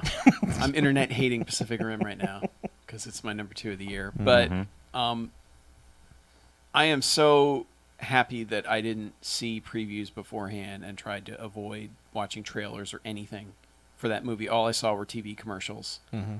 So just stuff like the bat, just so many unexpected things in that movie, and just Del Toro using the scale of all this stuff so well. I mean, it just establishing this entire world, having these fun characters like a guy named goddamn Stacker Pentecost. Pentecost. And You can't say that name without growing chest hair. I know. I love the movie. I just wish somehow the action that I loved in that second act was just as good in the third act. But I think that's what lets me down ultimately about that movie. I mean, to me, it's still a 5-star movie, but I just wish that ending worked better than it does, because it's like if the safe chase had been in the middle of Fast 5. It's like, what the fuck do you do then? Because that fight in the middle of the movie in the bay It's better than the fight at the end. Yeah. Yeah, like it's phenomenal. It is the best thing I saw all year, is that fight, and I just wish that the third act had that. But that's probably the only knock I have against that movie, because it's just a ton of fun, and it's populated with a bunch. And it bugs me that people bitch about that movie, like, oh, who cares about the characters? You just want to get back to the robot action. It's like, no, I actually like a ton of those characters in that movie. Yeah, There's a want lot more of them, really actually. fun, goofy characters in it Yeah. that work for that type of movie. And it's a bummer that so many people just dismiss them like they're poorly written because it's a monster giant robot movie. And it's like, no, they're actually really cool. So, yeah, there you go. It's my number 2. There's one movie better. Oh, okay. Well, that's a fair choice. I can't say that you're right, but it's fair. The World's End is my number 2. I laughed my damn fool head off, and then it got crazy, and just the place that movie goes when it goes there. I don't even know how to I don't even know how to talk this movie up. Well, it's one of those movies that the less you know about it, the better it is. Yeah. I knew nothing except there was, I think, a pub crawl. Yeah. That's all I knew that's about all. it. That's all I knew about it. Yeah, is, that's all you should know. Yep. I think that movie's biggest strength is how long they take letting you get to know all those characters before things go crazy. They do a great job just nailing those characters into the, securing them to the workbench, and then they just flip on all the fucking power tools and let it go. It's like a From Dusk Till Dawn kind of thing, where it's literally the first half of the movie where it's like none of the crazy shit has even started. It's just here's these characters doing stuff, and then all of a sudden, gone. I was kind of expecting just them trying to get through. Yeah. And when it turned into them still trying to get through, Right. It was just brilliant. And it kind of tied the other 2 movies of the Cornetto trilogy. It tied them all up for me. Especially because this year I finally saw Hot Fuzz, yeah. And so everything's kind of... I actually saw both Shaun of the Dead and Hot Fuzz, so I saw all 3 movies this year. It's a pretty good year. Yeah. And it kind of sewed everything up and made me realize just how brilliant all 3 of those are kind of together. and they're almost, in a way, almost a bit of the same movie, but not. It's complicated. That thought just came into my head, and I haven't had time to flesh it out. But they Should workshop that one. yeah, they're very similar, and not just because of cornettos, It's true. but Also, Yeah, Batman bars. Well, for my money, Simon Pegg's performance in that is probably my favorite one of the year, because he's your favorite Simon Pegg performance of the year. of anybody. I think he's just like he's the perfect amount of asshole, but with the perfect amount of obliviousness to how much of an asshole he is. We all know a guy like So that. yeah, but he's still like you're still rooting for him Yeah. somehow. You still like you know that you want to hang out with him every once in a while, like every 6 months. You want to call him up and be like, "Let's do it." Yeah. Well, like early on, we're there in the car, and one of them's like, he paid me back the 600 pounds that he owed me, and then they're like, wait, you borrowed 200 for you, and he's just la la la, and they're all just like, oh, son of a bitch, and then, but no one gets so pissed that it's like, fuck this, I'm out, Yeah. So. My number 2, you were talking about Elysium doing world building. Well, watching Elysium helped me solidify my choice for this one, which is Oblivion. I think for my money, in terms of world building, that movie does it remarkably well. That movie, story-wise, is a little iffy, but I think from start to finish, looking at that movie and listening to that movie and just having that movie unfold is just breathtaking. I am so impressed with the technical aspects of that movie that just like while I was watching Elysium, I was like, you know what, Oblivion was better. Okay. That thought kept striking me because kind of the same look to them. So That movie came out at the wrong time for me. yeah, it totally did. Because it came out I at the wrong keep- time for a lot of people. I keep meaning to watch it, and I keep missing, just forgetting about it. Yeah. If it helps at all, I will agree the world building in that movie is really good. It felt to me like if Moon was an action movie, because it feels like the same DNA of like science fiction, It science does. future. It does kind like- of have that vibe of Everything feels that kind of way, but just it's an action movie too. Yeah. So if that spurs you on to watch it anymore, yeah. Yeah, I'm gonna watch it. I just Okay. I just love Tom You Cruise. just- I mean, he's a Tom crazy motherfucker. Yeah, But he picks his movies really well. yeah. So I can't argue that either. So my number 2 is I can guarantee you is going to lead into Mackey's number 1. So I'm just going to go ahead and say it. It's my number 2 is Gravity. I can already tell you that's Mackey's number 1. So spoilers. jeez. Good guess. Yeah. It's we've said it before. You know what you want to do in a movie and get it done, and don't waste any time. And that movie is kind of king of that. It's just a toit 90 minutes. It's put together so very well, and I don't know. I mean, talking about performances, I mean, Sandra Bullock in that movie, basically doing a one-woman show, is impressive. And I'm not even like that big of a Sandra Bullock fan. I don't dislike her, but I've never she's never done anything as remarkable as what she does in this movie, to the point that it's like, she's always been a fixture in movies, and then suddenly it's like, holy shit, okay, girl can act, and it's shocking. And I mean, Clooney's around for when he's around, and he's charming and Clooney-esque when he needs to be. But yeah, that movie's just edge of your seat good and fun, and it's a damn fine movie. So Yeah, that is my number 1. Gravity it's an intense 90 minutes, and it feels longer than that.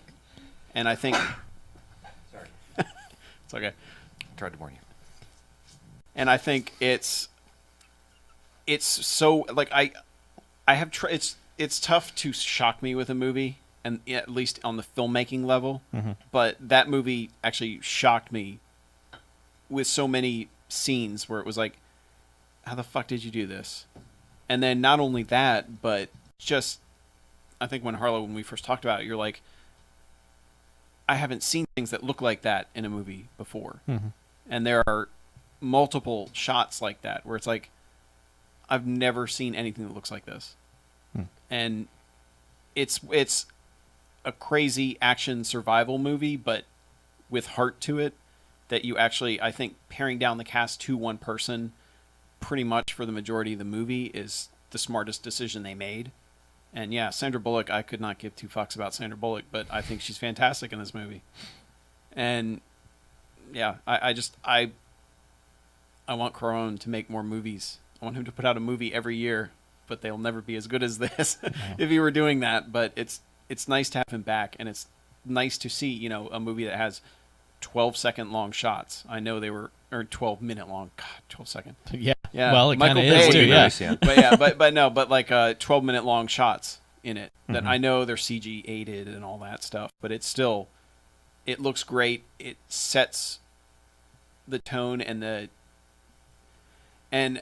it's weird, but it sets in the beginning, it sets the menial nature of so much of what they're doing, Mhm. where it's like, okay, we got to get this screw out. Oh, the screw's flying away. We got to grab it. Like the timing of it, by having it all take place in one shot, gives you kind of the idea that they're just used to methodical whatever. And then when shit goes completely wrong, and there's parts where it's like, okay, you're about to run out of oxygen, and not having a cut through that whole part, it's like makes you feel that stuff so much that, it was just, I was tense. Yeah. I was so tense, and I didn't realize how tense I was until the movie was over. And I was like, I think my muscles hurt because I've just been clenching and flexing and just antsy for 90 straight freaking minutes. I really hope Interstellar is good because it's immediately going to get compared to this. Any future space movie is going to immediately get compared to this, especially if it's a realistic space movie. People be like, well, it didn't do what Gravity did. Gravity did that so much better. And there's leaps of logic. There's leaps of things that it's like, there's no fucking way that would work in space, but it doesn't matter. Yeah. You're in it when you're in the movie, but Yeah, there are a few scientific errors, but they're so few, and they're not easily picked out by someone who's not like an astrophysicist, that it feels 100% real as you're watching it. So I thought it was fantastic. It was my favorite movie this year. Yeah, I saw a neat thing about how they did the lighting for some of those scenes with Oh yeah. the LED screen box. So they basically built this 9-foot by 9-foot by 9-foot box of LED monitors. Yeah. And played what was supposed to be going on around the actors inside this fully enclosed box, and that was the actual lighting for these scenes. Yeah. For some so of the scenes. reflections on the helmets would look right. And, Yeah. Cool. yeah. Just- It's one of those where it's like they have the budget to think of everything. They went through a lot of trouble to make that film look good. Yeah. So Well, it paid good off for them. 'cause That I film looks fucking phenomenal. can't wait to see it at home. So should we just make number one easy? Because I'm pretty sure it's pretty unanimous easy. It's around pretty the easy. around the bend here. around the Yeah. important Yeah. L of the table. Yeah. Well, I'm just saying, like, rather than trying to build up any kind of suspense. No, drum roll, please. Wah, wah, wah. I know. It's so obvious. Medea Saves Christmas. Yes! Larry the Cable Guy! Woo! No. No, you did it. I don't even know actually what the name of the Medea Christmas Doesn't movie matter. is. Sure. We'll never Except watch for Medea like Goes to 600 Christmas. people rioted in a Jacksonville movie theater. Oh, yeah, or that's at a right. Jacksonville movie theater over Oh. it. It was But, arranged. It was a riot. Yeah. It was a laugh riot. That's what it was. Yeah. Yes, a Yeah. riot, says Jacksonville. 600 Jacksonville teenagers. A prearranged riot. Yes. I love that band. So, Pacific Rim. Yeah. It's everything you wanted in that movie, Yes, it is. It's tough for a movie to come out. and it's not. Sorry. Well, I was just going to say, it's tough for a movie to come out and us to be as hyped as we were, and then you go see it, and it's every bit as good, if not more. I mean, you tell us giant robots fighting giant monsters, and we're like, yes, we're in, sign us up, that is what we want. And then it had everything going against it to suck in some way, except that it didn't. I mean, that's the strongest testament I can say to a movie, is like, for us to have as much built up in anticipation to this movie as there was, and then you go and it's like, my mind is still hurts from being that overjoyed Yeah. for Yeah. 2 hours. Well, it's got a really good cast, and it's really well executed, and they give you what you want, and they also do a few things like really artistically. Like they don't like force this bullshit love story into the Mako and the other dude. No, they like don't. They're two people who are interested in each other, and that's as far as they really go. Like they build a connection, they're interested in each other, and they let that just kind of happen, And I'm not even sure they were really supposed to be in love, or if they're just like No, they were just minds. embracing at weren't. the end, He like said he didn't want it to Yeah. be like that. Yeah, Yeah, I mean, it's and kind of it's- like it's like a bro sis thing, sort Yeah. of almost. it's maybe. something. It's Yeah. an emotional connection between two people, and that's all they do with it. Yep. Like that's so fucking perfect. You never find that in, giant action movies. They're gonna shoehorn Yeah. some fucking relationship, regardless of of reason. There's just because you do that in a because movie. you have to have it. Right. And that's an appropriate sound effect for that. Because no, you don't have to have it. I Yeah. mean, if you have two people that like and respect each other, that's as much as you really need. Yeah, And they don't do any crazy fetishization with her character either, which is awfully nice. Yeah. Yeah, to me, it feels like that movie, like the studio just didn't fuck with it. They're like, do Somehow. what you want to do. Like, and Gravity is much the same way, where it's like the director has all the power in making that, and it Yeah. feels like nobody took it away from him to go, well, you got to kind of sex her up a little bit because Yeah. she's, we need some TNA or something in this movie. Like there's not like freaking Star Trek Into Darkness where it's like, we got Alice Eve, we better get her in her underwear at some point, right? Sandra Bullock was kind of in her underwear for a good bit. I'm just saying, like, Yeah, but when But you're in it's- space, when you got to go I from one know, I'm spacesuit just- to another, you're I'm going to be just in your saying, underwear. it wasn't- Well, I was alien just tough. it wasn't more- like, googly, look at Sandra Bullock's Yeah, booty. but I was referring more to Pacific Rim. Yes, okay. So, Yeah. For me, with Pacific Rim, I saw the very first trailer that came out, had no idea what the movie was. I was just like, okay, Del Toro, I like his work. Let's see what he does. And I was watching this trailer, and I'm like, okay, giant monster movie, whatever. And then it was like, and then we made robots to fight the monsters. And I was like, fuck, yes, we did. I will watch this movie. Bring it out now. And I refused to watch anything else. I was sold from that point. I was like, I don't care who's in this. I don't want to see another clip from this. We fucking built robots to fight those monsters. That's the best premise I've ever seen in my life. I'm going to that movie. That's all I knew. And then I sat there for 2 hours and plus whatever it was and just was like, yeah, they are doing. I want robots fighting monsters. That's what they're doing. And this is really well done. And it looks great. And holy crap. You're giving it number 2 over number 1 is fine and completely excusable. I don't have a problem with that. But to say the lack of commercialization, the watered down for the masses, if you will, the love story, whatever people tend to latch onto in a movie, I had one of those parent situations where we're like, we watched Pacific Rim, and when it was over, I was like, is that it? And I felt every molecule in my body about to explode, like Speed come of light. unglued, just be like, is that it? Like, is that it? Possibly the largest spectacle movie I've ever seen in my life. Is that it? We set off a nuke in another dimension. I was just like, Did I you was need like, to go bigger? What? I mean, what is wrong with you? What is wrong with people? Is that it? Like, Yeah. He Really? hit that monster with a ship. yeah.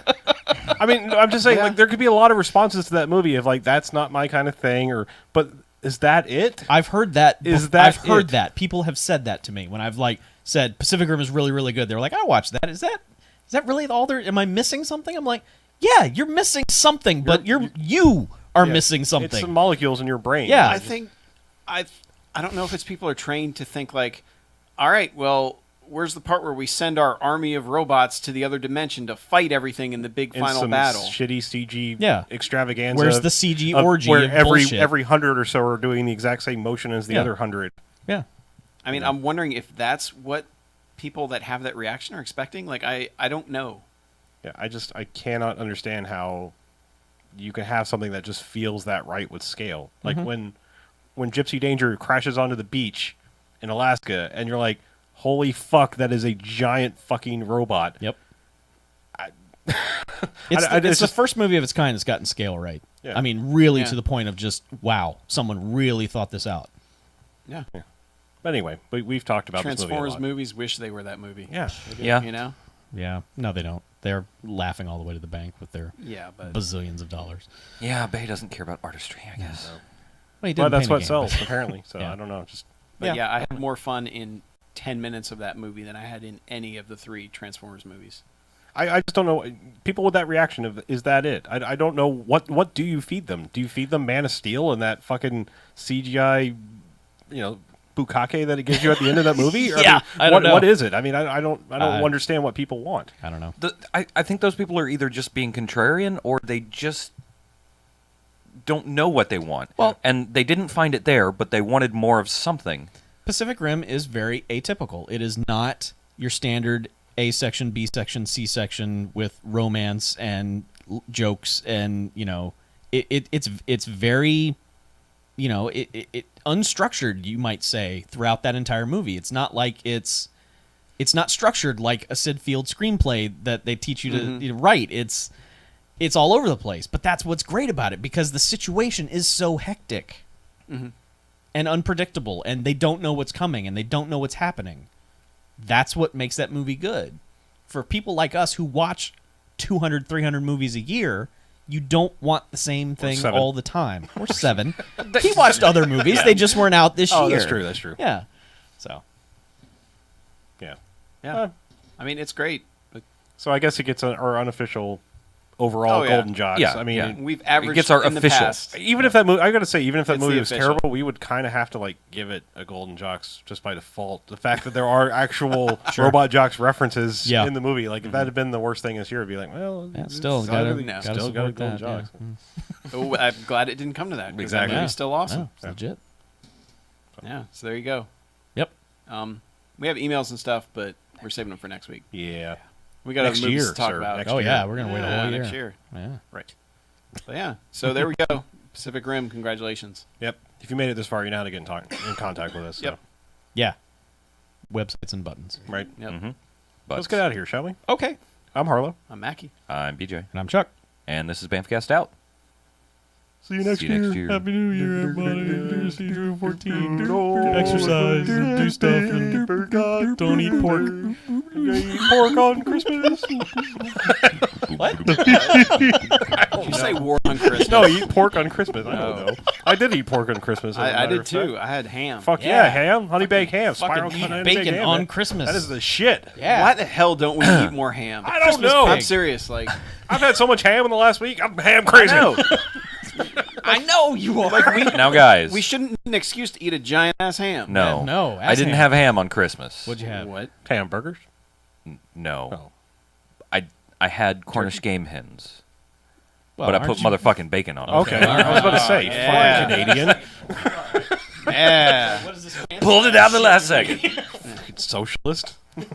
Oh man, I bought I But really, cooked 4 birds at the same time. Ham. And I had some. big hawk of ham. Ham hocks. I've had plenty of ham in Would you eat the it? Christmas week. I'd eat it. It'd be delicious. Where are you going, Chuck? We're bantering. I know. All right, Just kidding. We're getting our We're ready ham for this. banter. Yeah. Hampshire, I like to stand.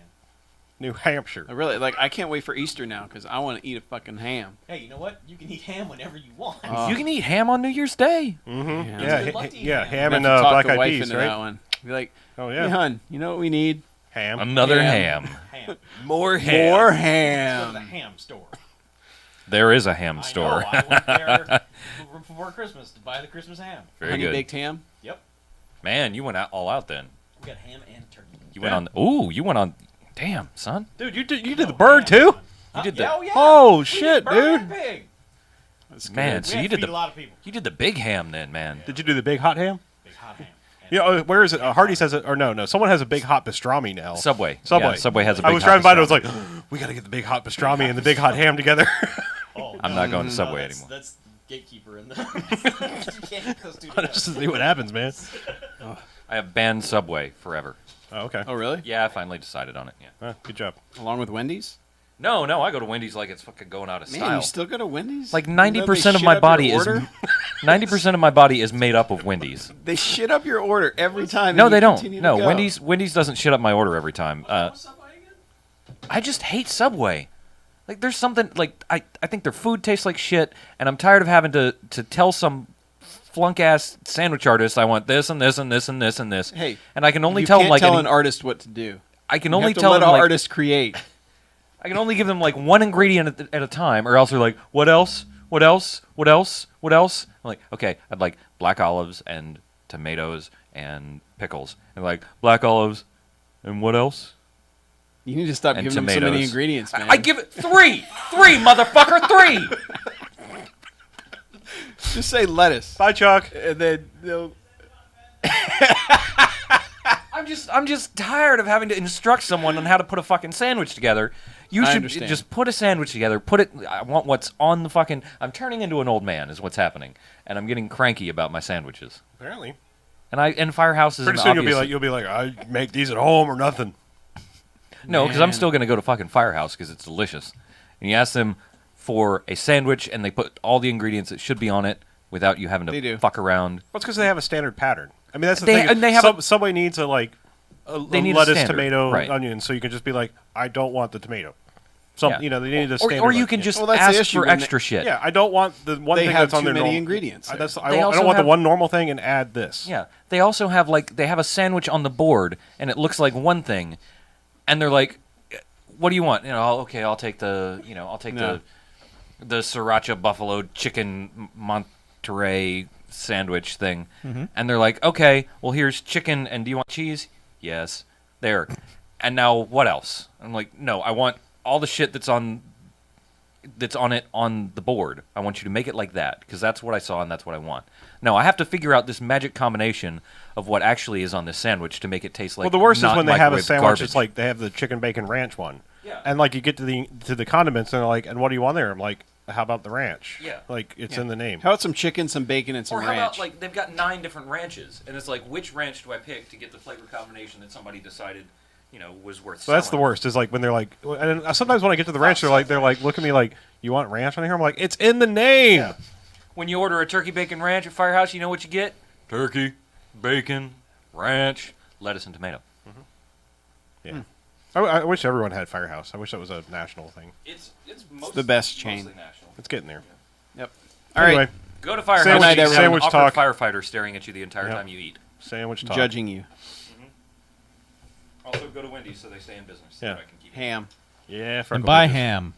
Get just a big ass ham. Buy ham all the bonds. ham. Don't slice it. Just gnaw on it. The ham ham. bonds connected to the war bonds. Ham bonds. This week on the BMFcast, ham eat a cast. giant fucking ham. 1 star, we're ham. We should watch ham-related movies. Hamuary? Ah! Ah, January? Hamuary.